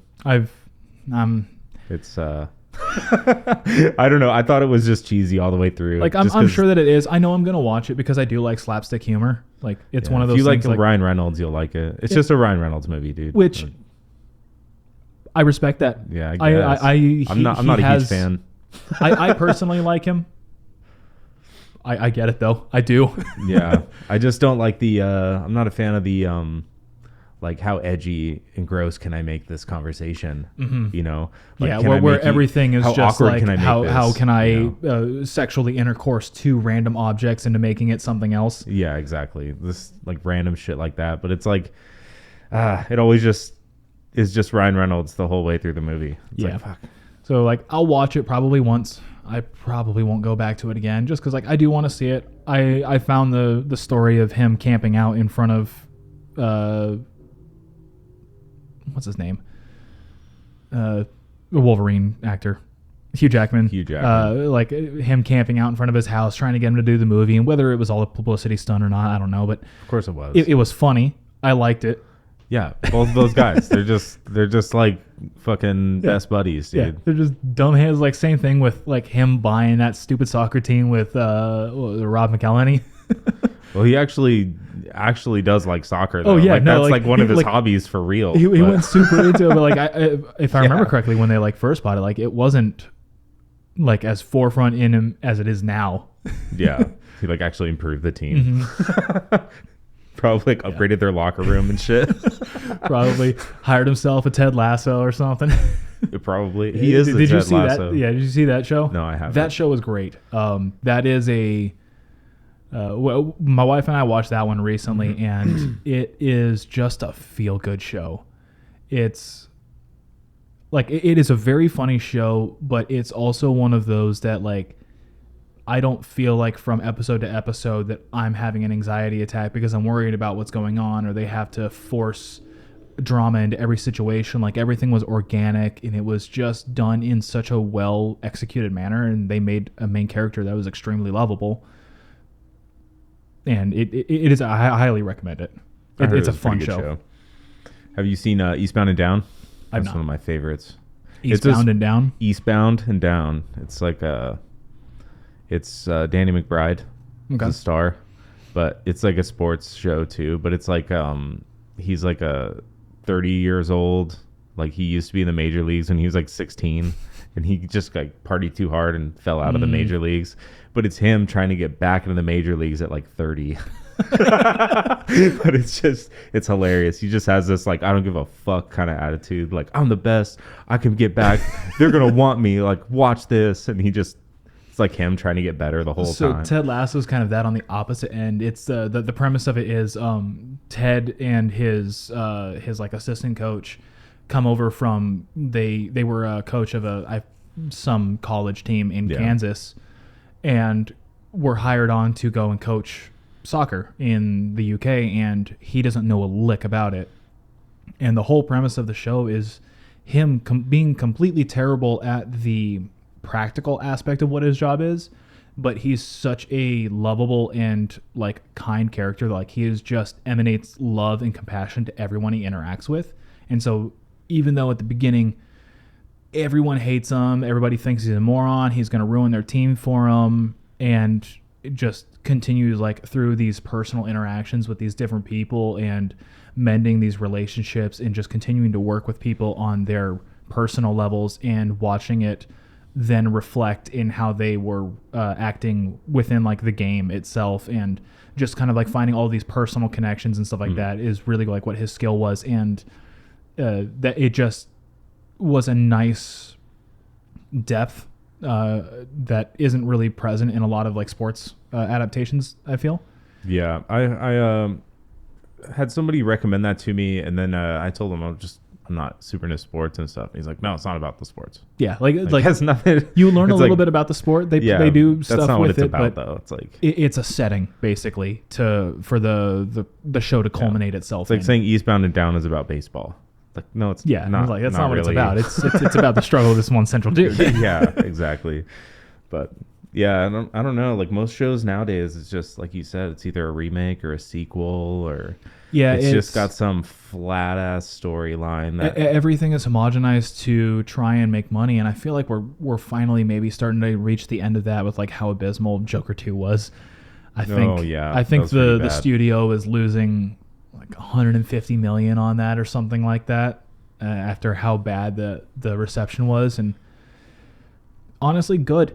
I want to see more and more of these things fail. It's the same thing when we started seeing big record companies collapse. Like I'm all for seeing these huge monsters collapse, because that means that more of the little guys can come up, and the more the little guys, the better the options are, because that's when things aren't homogenized to just make the people at the top the most money. Yeah. That's when they're actually doing it for the love of the game. That's when the musician is creating the music that they want to create. That's when the filmmaker is directing in the style that they want to, versus whatever is most appropriate for that time frame or that kind of movie or something like that. This whole problem, I blame Disney.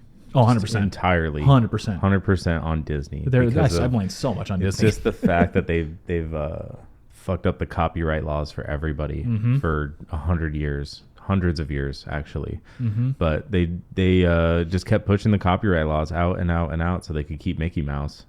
And it's like, I don't think they have any more rope left. They're going to start losing shit now. Good. As they should. Yeah, like, and it's going to be They have crazy. held on to it for so long. They are such a massive corporation that everybody always has this view of Disney in the bubble of Disneyland and the Disney classics that they have, when in reality that is just like a small piece of the plate. Disney has a whole banquet feast that they're the owners and the backing of. Yeah. And that is objectively bad for industries. And culture and art.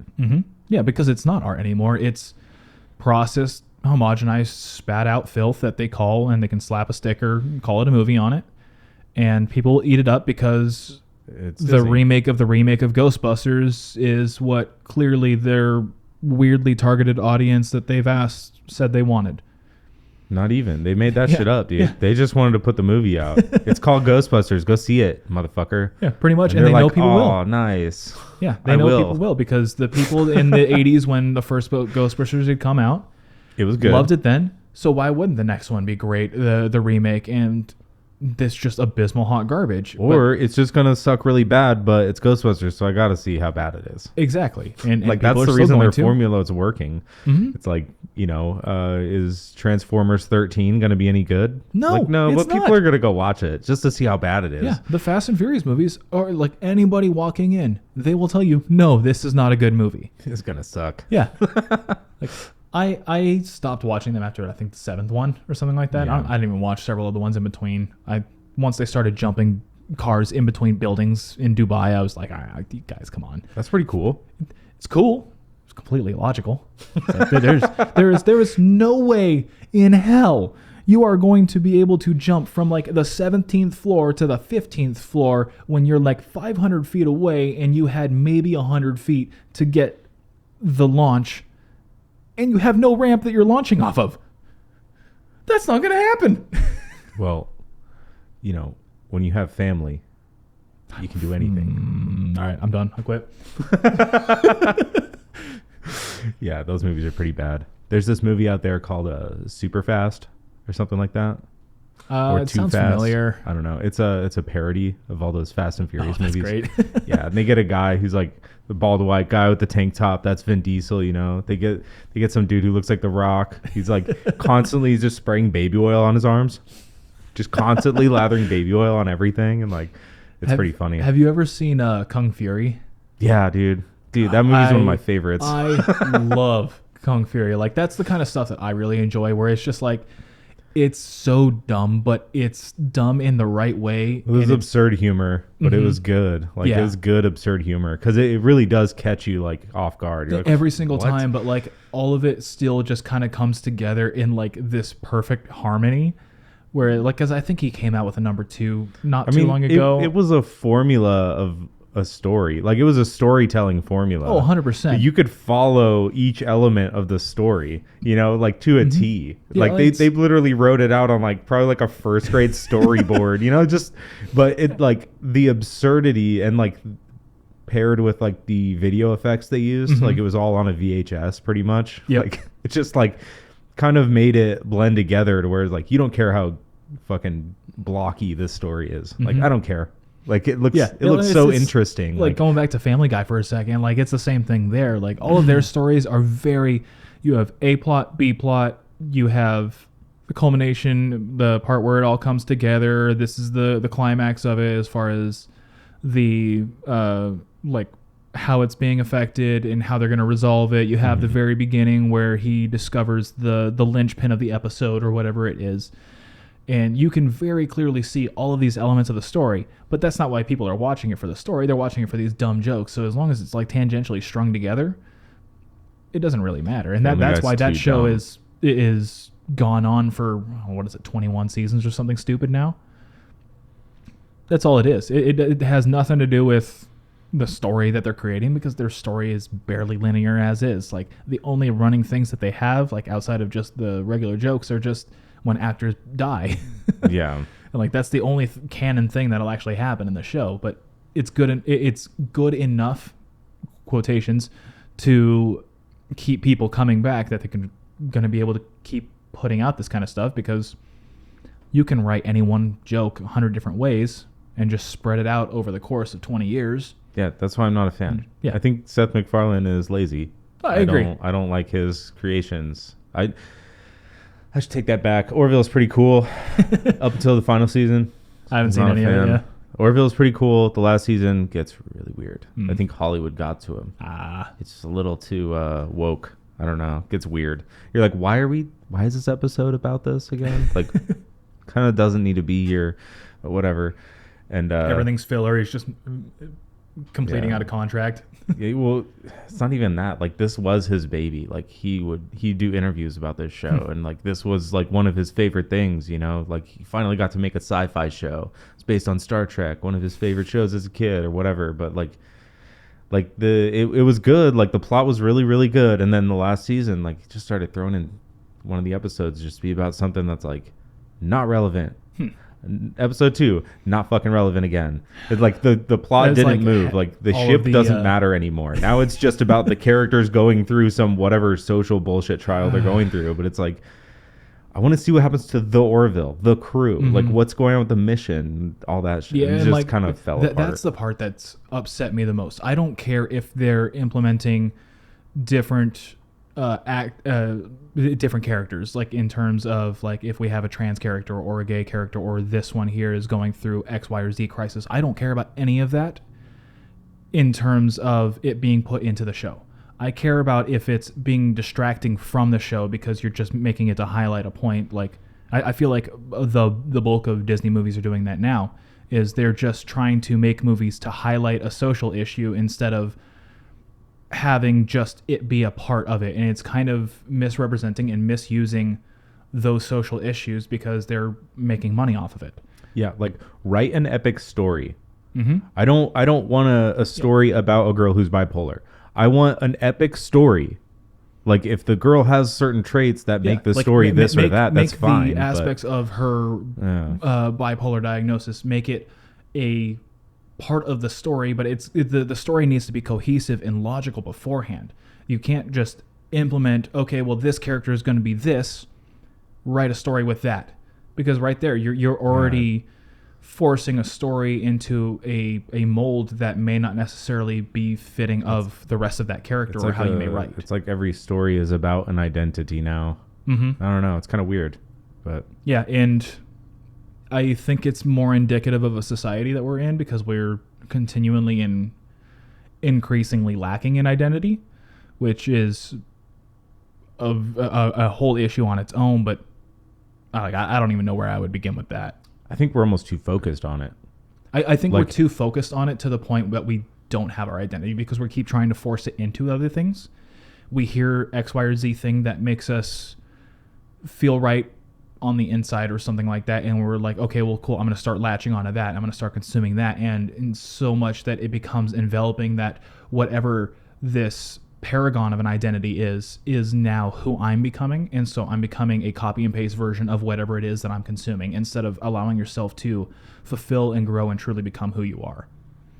I mean, it's either that or you're being told what your identity is almost, or you're being told like, you know, these things mean this, and it's like, is that entirely true for everybody? You're not entirely sure.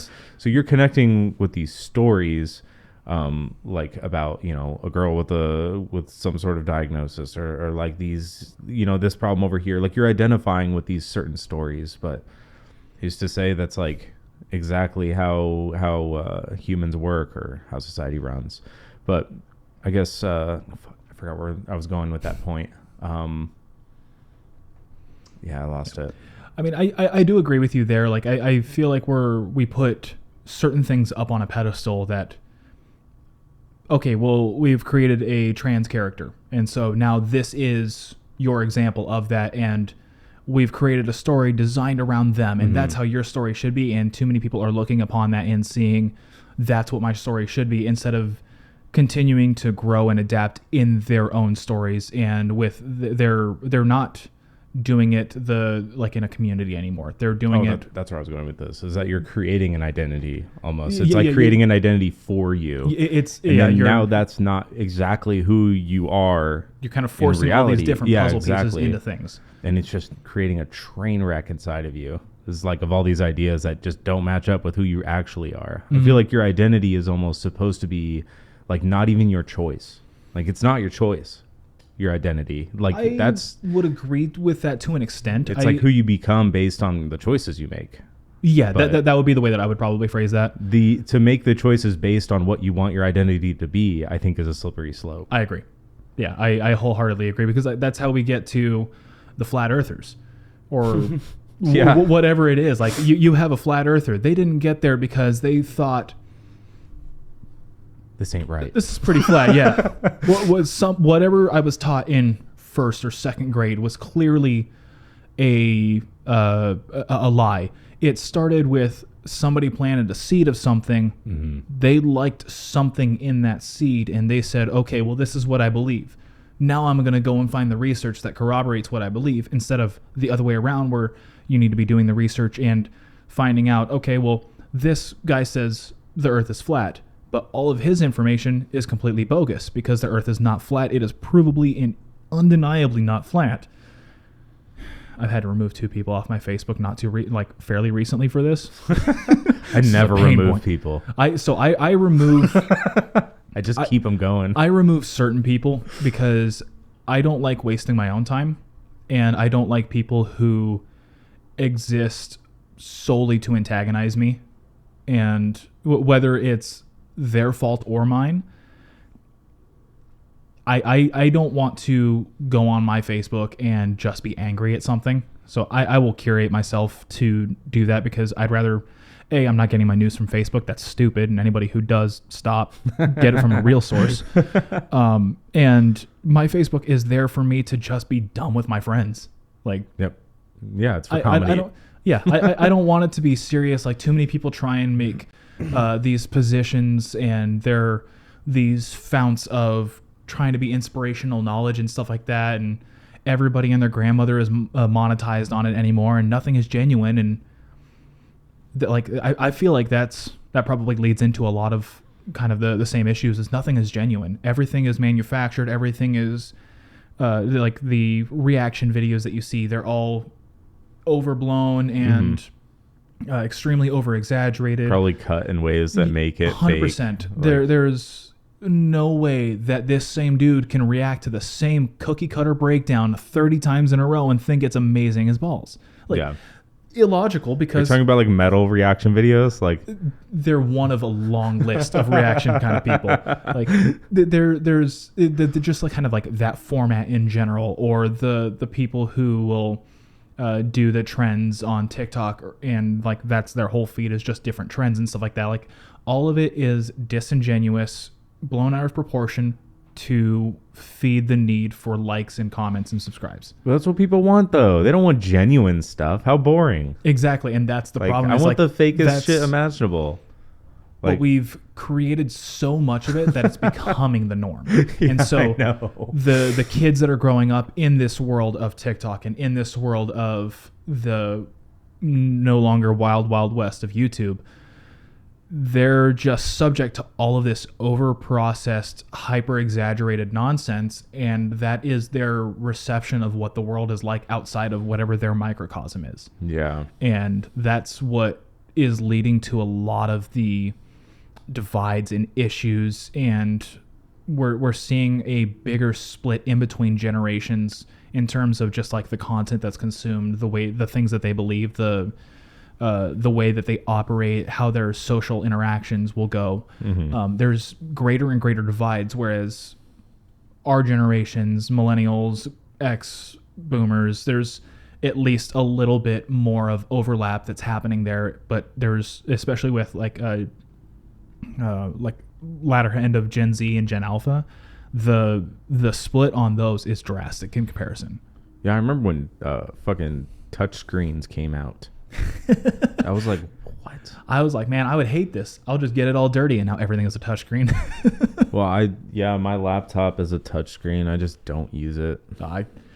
I worked at Best Buy like 2013 to 2017, mm-hmm. and that was right when like the everything was tablets and tablet focused, and all the computers were something that would flip and fold over into a tablet. Yeah, one of mine did that. Not a fan. As you shouldn't be. They're not good. It was stupid. It's so dumb. It's such a gimmick. It's like the foldable screen that what was that Samsung came out with. It's like, I wouldn't get one of those. It's dumb. Like, I don't care. Like, you got a giant crease down your screen. Yeah, cool. You got it for the cool factor. You can show everybody, and you're still staring at a fold in your screen for the next 2.5, 3 years. Yeah, no thanks. My phone, my Samsung just has a pen. Like, as long as I don't lose the pen, I'm fine, dude. Yeah. Like, I use it so much. I am not the kind of guy to get into the battle of Google versus or Samsung versus Apple in terms of Apple sucks. And that's perfectly your prerogative. I like it for me because it's simple and I don't want to have to worry about what I'm doing. I want everything to work seamlessly, and I want it to focus. Either. And that's the thing. Like, I have only ever had Android fanboys fight me on things. Right? Apple people are like, I don't give a fuck, dude. Yeah, and it's like, Apple sucks, and we're just like, yeah, I know. Yeah. I 100% understand that I have limitations that I would not have on a PC, and I am okay working within those limitations because the things that they offer me are something that I prefer more. My wife's computer, she's been using hers since like 2011, and it's still going. A PC was not going to do that. No. Like, just, it won't. And so like their hardware is, in my opinion, personally better. I understand that it's not up to par with whatever's latest and greatest, and I'm okay with that because I don't need that. I already have what's enough to run my processing. I have enough to play the stupid games and go on Facebook on my phone and manage whatever groups that I'm handling. I don't need more than that. I don't need to do these weird routing things that people want to do. I just don't speak the language of Apple. So when I'm like using an Apple product, like even my MacBook that I do this podcast on, it always does something or like pulls up a window. I'm like, dude, I don't know what the fuck. Like, oh my God. Like, it just comes over the window that says something went wrong. Yeah. Like, yeah, okay, great. Can you give me a number to look up? Like something. Like, what the fuck? Am I doing with that? Something went wrong. All right. It's mysterious. But yeah, I don't really care too much about that kind of shit. I just like to jump into absurd arguments. Oh, I totally understand. Like stupid rivalries, my favorite. Like, especially like politics. Dude, I'll troll people with politics all day long. It's hilarious, man. But like at work, the DeWalt versus Milwaukee argument, dude, I jump in there all the time. Oh, I'm like, that's beautiful. You got yellow tools, you disgusting motherfucker. I do the exact same thing. So like in one of my mod groups, I mod a group called Post Hardcore Posting on Facebook, which is grown exponentially over the last year. It's insane. Like jumped from 3,000 to 30,000 people over the course of this last year. Nice. But in our mod chat in there, it's just kind of become the running joke that I'm a professional hater, because I can just needle anything and everything, and I can was like, okay, cool, you like that? Here's why it sucks. Yeah. And so I'll do the same thing with whether it's music or whether it's a piece of equipment. If they have something that they like, I'm just like, all right, that's great. I'm glad that you enjoy it. Here's A, B, and C. You shouldn't do it. Yeah. I don't even provide evidence. I just like to talk shit. I see, like, the evidence that I provide is usually just talking shit. Like, all right, cool, you like Brand New. Guess what? They suck. Guess what? They suck part 2. And guess what? He's a chomo. And part 4, they suck. Yeah. Be like, I can do the same with 18 volts instead of 20. Just like totally arbitrary, like things that mean absolutely nothing. Yeah. And mine's red. Or I'll like stop my wife from doing something, and or not even just my wife, but like anybody from doing something. Like I would come to you and start telling you how to do the podcast, even though I have little to no experience about doing something. And just like, okay, well, with my immense experience in repairing vehicles, as I'm staring at the car guy trying to fix his vehicle, I'm like, you need to move that hose over there and reconnect your battery. And he's just like, shut up. Can you go away? Yeah, I'm just like, yeah, I can. I have my fun. Bye. Yeah, I do that with some guys at work sometimes. I'll just give the absurd answer, you know. Just it's fun being a little antagonistic. Like, obviously, everyone knows that I do it in jest. It's all in good fun, but it's just one of those things that, like, why not stir the pot a little bit? Yeah, I like to make people raise eyebrows. Like, that's the best. And they're just like, the fuck? Like, when you catch people off guard is when you find people at their truest. Yeah. Because whatever their reactions are going to be on something, regardless of how outlandish or how serious it might be, like, if you catch them just in that like turn and they're going to have that initial reaction, that's really where you find the depth of a person. Yeah, it's a good way to get to know people. If you know what they laugh at. Yeah, that matters. It matters a lot. The thing running around, it's like, what would happen if your group chats got leaked? Oh, yeah. Probably not anything too bad. Yeah, I mean, nothing would happen bad for me. Like all of my group chats are just me and the rest of the homies in the music scene and stuff like that. Just like, you shut up or I'll suck your dick. Yeah, exactly. Anything in those group chats I've said on the podcast, right? It doesn't, exactly. I don't really care, dude. My wife knows full well that she doesn't have to worry about me with other women. She has to worry about me with the homies. Yeah. Fucking Dipper, dude. Watch out. Yep. Dipper has already told me that if I ever try and leave, that like he's going to lock me in a basement. And same thing with our buddy Andrew and all the rest of the dudes in Yeti and stuff like that. He's just like, yeah, if you try and leave, like, you're not going anywhere. I'm going to steal you and lock you in a basement and keep you there. Well, if you disappear, I'll know where to look. Absolutely. And honestly, as long as the tunes keep still coming out good, it'll be fine. Yeah. If you guys keep producing music, I'll stop looking. But as soon as the music stops. That's fair. Yeah, I'm excited for new Yeti stuff though. It's like we're just only gonna get weirder. Are you working on writing the next stuff already? So the next 2 EPs that we have planned are already musically written. Well, for the most part. So the next one, we have 2 remaining songs that we haven't recorded yet that we still play as a part of our live set. Our song about Brendan Fraser, which is just, he's a beloved individual in all of our hearts, and we decided to write a song about him. It's the best part about Doom Patrol. Everybody else sucked. George of the Jungle was a staple of my childhood. The first one, obviously. The second one's hot garbage because they didn't bring back Brendan. I mean, they're all pretty bad, but I mean, yeah, but the first one's great. But so we have that. We have our song about Nancy Reagan, which... Oh, lovely. Yeah. For those unaware, Nancy Reagan was considered the throat goat of Hollywood before she and Ron got into politics. So Just Say No Nancy was Just Say Yes Nancy in the early days. There's obviously it's very hit and miss on the corroborating evidence on this, but like there's a couple different biographies that have come out that have similar stories, as well as there's a number of like 90s rap artists that would write about how good of head she gave. Wow. So we wrote a song about it, And that's why Brody and I aren't allowed to name songs anymore, is because we wrote that song together. This is prior to Ben joining the band. And I wrote the riff. This is right after Trevor Strnad had died. So I wrote the riff just kind of with like a Black Dahlia influence, because this is prior to us knowing what was really going to happen with the band. And it was just kind of like a personal tribute to the band and to him. Mm-hmm. And I brought it to Brody. We worked out the drums on it, and Dipper comes in next practice. And he's like, all right, what do you guys got? We got this new one. We call it Throat Goat, just as a joke, because he was like super into the story at that time. And unfortunately, he ran with it. And now my legacy is going to be a song about sucking dick. I'm still coming to terms with that. It's okay, though. It's for a good cause. It is. Like, the song isn't political whatsoever. The whole premise of it is she just comes back from the dead to suck dick. That works.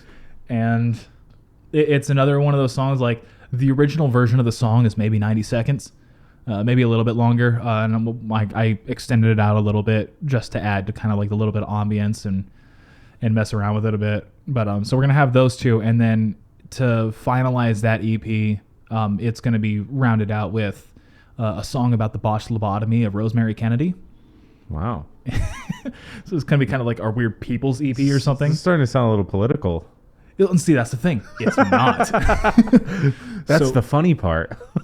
Well, and the thing is, like, it's highlighting all of these things that they're just people like us. They just happen to have been in power. So with Rosemary Kennedy, Joe Kennedy, her father, she was one of the Kennedy siblings. She was born with some sort of disability of some sort. Whether I don't know what exactly it was. Whether it was like a learning impairment, or if she was just kind of more hyperactive or something like that. Whatever it was, she didn't really fit the mold of what Joe Kennedy wanted.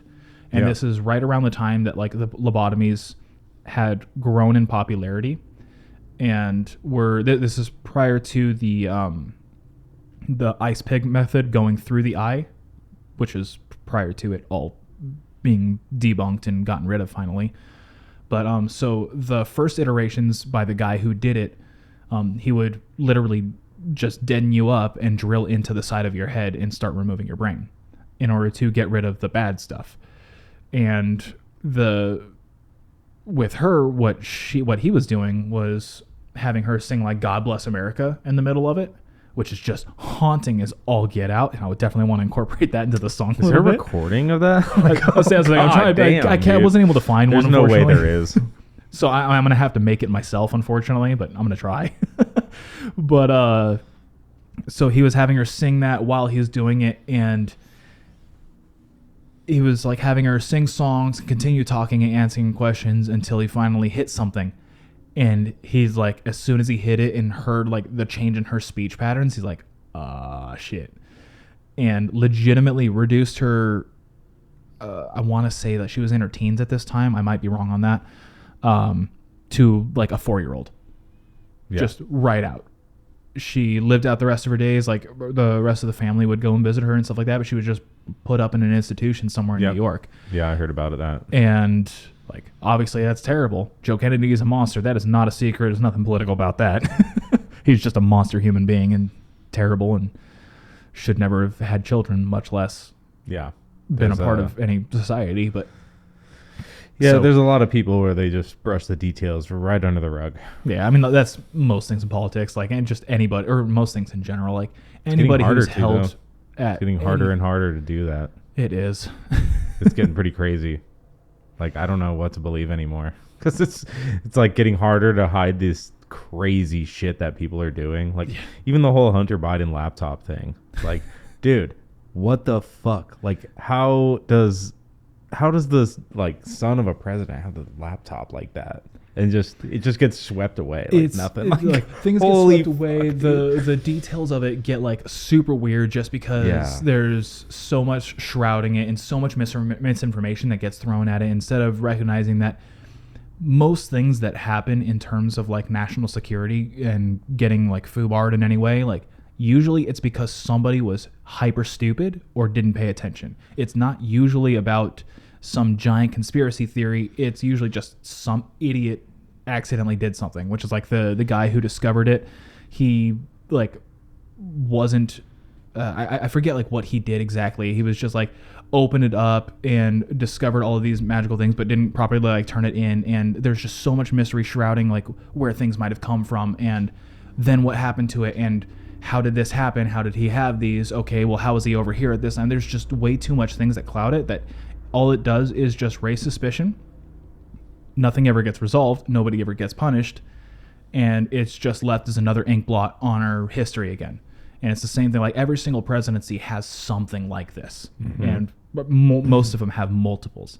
It is insane that we just cover up so much. And especially with this like 24-hour news cycle now, just less than that, dude. I mean, yeah, it definitely is. It's like 8 hours at this point. But like when the first assassination attempt happened, I don't know. The second one hardly even counts. I don't remember the third. The third one was like even more confusing. That was almost like it was a hoax. Like some guy got put up. I heard about it, and then I was just like, I don't know anything about this. I haven't heard anyone speak about it since. I'm just like, I don't care. I think it ended up turning out to be like some sort of setup. I wish I had someone to look this up for me, but it wasn't even a producer. Get it? Yeah, right. I need a producer. Fucking need a Jamie. Yeah. But, yeah. There's just so much mystery, and that's done on purpose. They shroud everything in mystery and all this misinformation so they can just continue getting away with it. Mm-hmm. The lack of evidence, man. Mm-hmm. It's really crazy. They cover up I think, man, this is just like, my tinfoil hat thing, but I think they find crazy people on purpose and fucking get them to do crazy shit for certain there's like, definitely images, like so they can get an image out there that's like, oh look, there's crazy people trying to do this one thing, and it's like, you told them to do it, like so it's like or like or they'll just find an image and then create a story around it, like the whole Haitian cat thing in not Toledo, somewhere in Ohio.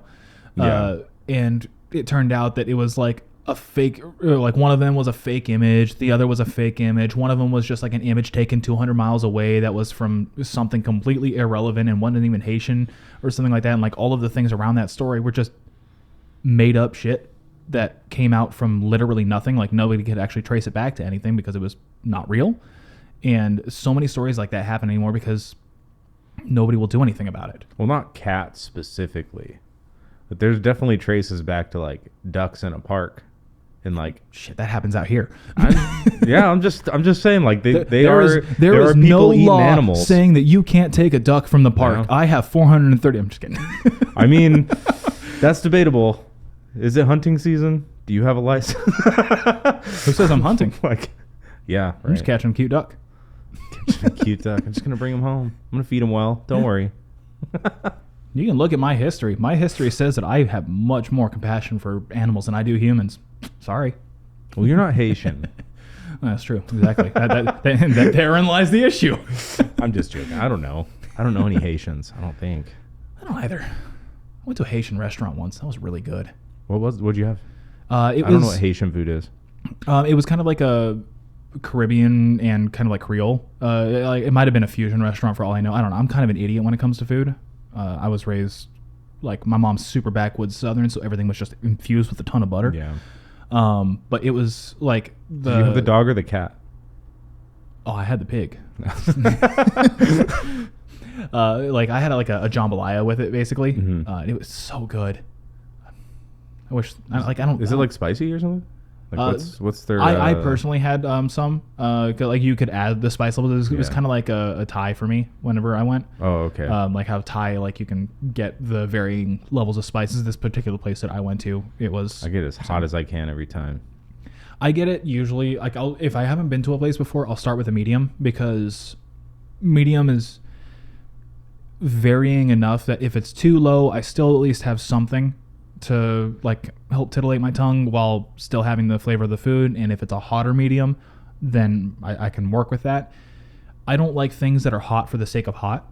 Yeah, it gets ridiculous. I want the hot and the heat to be flavored and accent the flavor. If it's just like you're dumping straight capsaicin or whatever the stuff is called onto my noodles, like why am I even here? Like this is just going to give me heartburn. I'm going to go through hell here in about 4 hours. Like, why would I do this to myself for little to no reward other than just saying that I eat things Thai hot or whatever it is? Yeah, there's this place called Dave's Hot Chicken that's been popping up everywhere. I love Dave's is good, but they have that one flavor that's like atomic or something like that. And dude, like it's never a flavor anymore. Like atomic is just a heat level that gets added, and it's insane. It's different than all the other flavors. Like it's not just a level of the same flavor. Yeah, like they really add their own. They have like a specific powder for that. When somebody orders that, and like I tried it once. They don't want to contaminate anything else with that because they know they're going to hurt somebody. Yeah, I tried it once, dude. I got one little bite. I was like, holy fucking shit. Like my tongue was just destroyed. Like it was worse than the one chip challenge, that shit. And like it was like, holy fuck, like why did I order this? I can't even eat the rest of this at all. Exactly. And like that's people will do it just so they can like achieve the bragging rights or something like that, which, you know what, fine. If that's your thing, go for it. But if you're like going to sit down and have a meal, I just can't understand the logic behind ordering something as hot as it possibly can be, because at that point I feel like the heat is the only thing that you'll be tasting. It depends on the flavor. I mean, there's like a Thai restaurant I used to go to where I would get it Thai hot and I would be fucking just sweating buckets. Like in the restaurant, just like get extra napkins so I could wipe my nose. Like, dude, it's so bad. Like there's other people who order normal shit just sitting around and like they're just watching it'd you be like me die. and my dad just fucking sweating like, oh, this is so good. Oh jeez. Like so it's pretty fun, but like I don't know, I just like it super spicy when it's Thai food. There's something about it, like you could still taste it, and like the peppers are just so bold. I don't know. What do you normally get with Thai food? It was on the menu. I think it was called like Prig Pao. It's like some chicken, but it was just like some super like 3 different kinds of peppers and like this like super dark sauce. Pretty much, it was really good. Okay, yeah, it's not like coconut curry. It was like more savory than sweet. Okay, so yeah, I usually like I'll go with a pad Thai if it's a place that I haven't been before. Just because like if you can't make a good pad Thai, I don't want to go back to you. Yeah, that's like the normal. It's like a French fries and burger. Basically, yeah. Like if you are an American restaurant or whatever it is, and you can't make me a good burger, like why would I ever come back? Yeah. Unless it's like I'm going to a Mexican restaurant and ordering a burger, I can understand that. But like I would go to a Mexican restaurant and order tacos or a burrito. I expect that to be good because that's kind of like the foundation of what's there. If you don't have good rice and beans, I can't trust you with anything else. So if I have gone to a place before, I'll start getting like pad CUs, which is like a more of a like a creamy noodle to it. It's so good.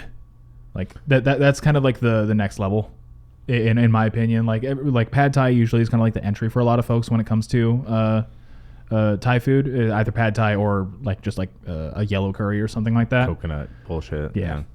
Nah. I'm not personally a curry guy. The only curries that I really enjoy are like Indian foods.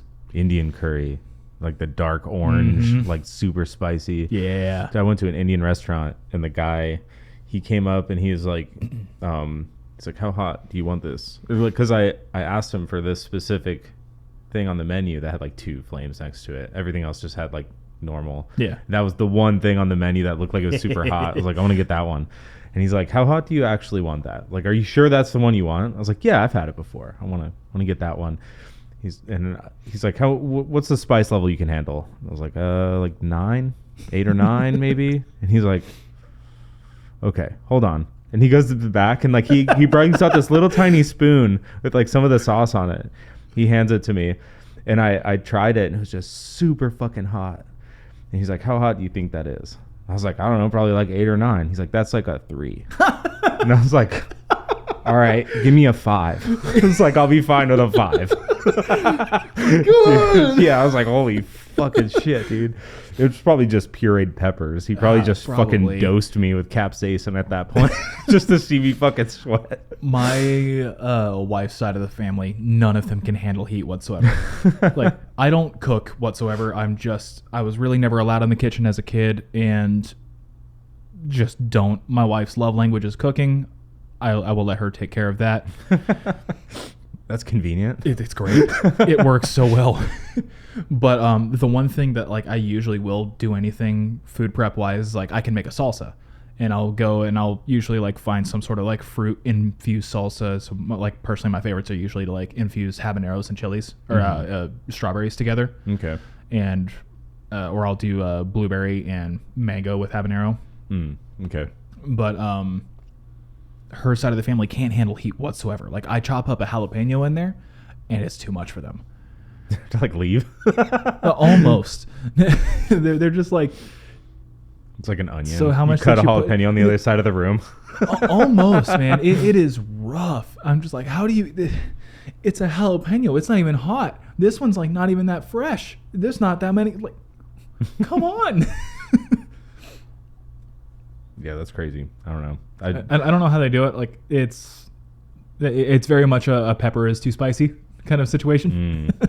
Like black pepper. Mm-hmm. It's too much seasoning. Too much seasoning. Shit. Yeah, I've got a coworker who's from Hawaii. Okay. Just can't handle spice at all. Like he ordered something at like some cafe we were at, and he starts eating. He's like, "Oh shit, dude, there's jalapenos in this." Like I didn't know there's gonna be jalapenos in this. And I was like, "What's the problem, dude?" See, like, I'll dude, go to a restaurant. That's he's like my default. throat's closing It's got up. jalapenos on He's it. like, I think my throat's closing up. I was like, "Are you serious?" He's like, "Yeah, this is way too spicy. Oh man, I can't breathe." It's like, what the fuck, dude? I say like jalapeno is like a staple for me. Like if I can put a jalapeno on it, I'm gonna. I love jalapenos. Yeah, man. Like jalapenos aren't a spice thing for me. Like they're very much a flavor. They have a really good flavor. Love jalapeno flavors. I like serranos. That's my favorite pepper. Okay. Just because like they are consistent. Like jalapenos will be like, this one's like an apple. Yeah, and very then the much. next one is just like, will fucking, just light you on fire. Yeah. And then serranos, they're always just kind of like at like a 6 or a 7 kind of hot. They're all really hot, but they have just a really good flavor. One of the worst experiences I had with a jalapeno, I at one point somehow I acquired like one of those home chef meals. Oh yeah. And so I was cooking that. It had a jalapeno in there. Chopped up, cooked, washed my hands, everything like that, like you would after handling a pepper. Unfortunately, I apparently needed to scrub my hands of it because I rubbed my eyes later on and then spent the next 45 minutes in agonizing pain after I rubbed them and was basically waterboarding myself in the bathroom trying to wash my eyes out just for any sense of relief on them because it was that hot of a jalapeno. Fucking enchanted the pepper or something. Jesus. Apparently, because like I finally understand how waterboarding affects people. That was not really something I wanted to experience for myself, but just like with the way that the water hits like above the bridge of your nose, it starts triggering your like drowning reflexes or something like that. Yeah. And so the whole time I'm sitting there running with my eyes underneath the water and just like, oh. Yeah, that's messed up. Don't recommend it. Yeah, it's pretty bad. When I was working with Arcanaut back in the day, we all sat down and did the one chip challenge when it was like really popular. We did like a live stream for it and everything, and we all got a chip, and we all ate at the same time, and Attila didn't tell anybody. He told me, but he didn't tell anybody else that he got 2 chips, and like right when everybody was like, ooh man, like trying to do the reaction thing, and like he just pulls out a second chip and eats a second one. It's like, oh shit. We could probably find the video like, somewhere online, but all right, it's like, that's not that bad. We cool. And honestly, it wasn't even that bad. It was just like it's just heat. It fucks up your stomach more than anything. Like and all of us just started having these like fucking stomach cramps. Like your stomach just doesn't know what the fuck to do. That's like, because it's not meant to ingest that kind of thing. Yeah, like, and it's all concentrated. Like actively dangerous for you because like it's screwing with so many of those enzymes that are in your stomach. Yeah, it was bad. we had like a bunch of chocolate milks, like a bunch of the tall ass Shamrock chocolate milks, like standing by out to the side. We were gonna try to time it to see who's the first one to drink, but I was just getting bored. I was like, "Fuck it, give me that chocolate milk." Yeah, it was like I'm tired of hurting. It's like I lose. Like, this isn't about me not being able to can't handle it. I'm tired of hurting. Yeah, I just want this chocolate. Like fuck. Do you mind if I vape in here? Yeah, go for it. Yeah. That's no big deal. Yeah, but do you guys ever do any videos like that, like with Killed By A Yeti? You just kind of stick with music. So like we'll do like skit videos. Just kind of like dumb things that pop into our head. Like for a show promo, one of the shows that we did, we had Brody talking about it while he was actively putting his cat in the oven. Just unhinged, dumb things. Like, obviously the oven was off, but it's like Ozzy Osbourne shit, dude. yeah, or like we'll get together at Dipper's house and we'll just like he'll write a story. He'll be like showing me about something, and then all of a sudden Ben will come down, slam down this suitcase and open it up, and there's our show flyer, and just dumb things like that, because it just kind of helps add to the kind of air that we carry with ourselves. Like, we don't take anything seriously outside of just how we are with other people. Mm-hmm. Like, I've said this before, but my goal for Yeti is to be like to be known as the nicest band. Whether it's an attainable thing for us or not, I don't know, but like I want to continue taking every step that we can to make sure that like that's what we're known for. I don't care if we're known for our music. I don't care if we ever make it big. I don't care if we sign with a label or whatever happens. Like, I want to be as good as we can to the people around us. And for us, that's being true to ourselves, and ourselves are just true natured goof. Yeah. Like, we just like being silly. Like, why are we doing this if we're trying to be serious? Being serious isn't fun. Yeah. At least for us. And so we'll just, whatever comes to our heads. Our first photo shoot we just did off of my phone and like one of those Temu ring lights that Dipper had found online. And it was just us posing with like each of the member replaced, and we had this plastic skeleton with us. And so like one shot, Ben is not in the picture, but we have a skeleton. And then another shot, Brody's not in the picture, but the skeleton's in his place on Dipper's couch. And just dumb, silly stuff like that, because there's already enough pain and enough serious topics going on in the world that like I don't really want to add to that, because I don't feel like I have anything to add to that. I feel like what we can do is we can just kind of provide a relief. And yeah, like Nancy Reagan coming exactly back from the dead to suck cock. Yeah. That's the kind of relief we all need. Exactly. We've had a couple people come up to us after we play that song and have said like, oh, you guys shouldn't say that, or one guy was like, you guys should be saying that about Nancy Pelosi. And I'm just like, you can show me the documentation that says that Nancy Pelosi's a throat goat, and I will. There's plenty of songs we can write about her too, man. Yeah, it's like, don't get me wrong. we don't like her. We could write about her too. We also don't like Nancy. We don't like any of them because they're all scumbags. Most people named Nancy. Let's go with that. Yeah, exactly. Just like anybody named Nancy. You know what, dude? Fine. Insert whoever's name that you want to here. I don't care. We just wrote a story that's slightly historically accurate. Yeah, of course. Of course you're going to have conservative people coming up to you. Yeah. And it's like, it's one of those things like, hey, you're talking bad about one of my heroes. It's like okay, well, cool. About your hero. You're a moron, because if you idolize any sort of political figure, like you're too far gone. Like, that is the exact opposite of what they should be. We shouldn't have them on pedestals. They should be down in the trenches with us, because they are a representation of the people of society. They are not meant to be above us. Whoa, we're getting a little too libertarian over here. Yeah, I know. You'll never win with that attitude. Listen, man, I'm just not going to win. I understand that, okay? Anyways, man. I am not of the right political class or social class in order to make that kind of difference. Yeah, you need a few $1 million first. Yeah, at least. Well, that's just to buy a house. Then you can go get. Fortunately, I got in early on that before all of that. Oh, that's nice. Lucky you. Went chaos. Yeah, we bought in 2018. Fuck. Right before we got married, and nice. Yeah, that was really lucky. Yeah, I'm still kind of out of that loop, but I don't know. Maybe one day. One day I can just go steal a house. I don't know. Honestly, probably with squatters' rights, might as well. Solar flare is gonna knock everyone out. Exactly. And I can just go pick one. Anyways, it was good having you on, man. Yeah, absolutely. I appreciate you having me. Yeah, it's been a long time coming. I've been wanting to get this one in.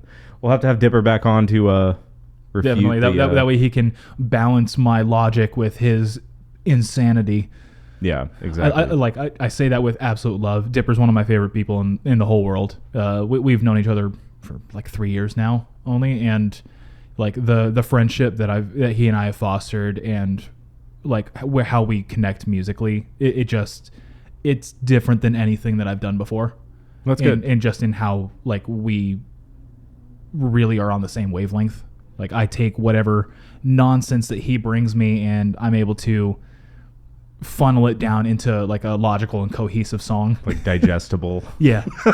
Yeah. But like what comes through Yeti is through the Gabe filter, because he'll come to me with a song. I'm just like, nah, dude, I'm not doing that. Not that one. Or the amount of times that he's come to me with a cover song, I'm just like, nah, not that one. All right. Well, I'll have to have him to drop some of those names. Definitely. Just see what kind of ideas he's come up with. I'm sure he'd not be shy to just shout them out. No, he will not be shy. All right, man. It was good having you on. Yeah, thank you.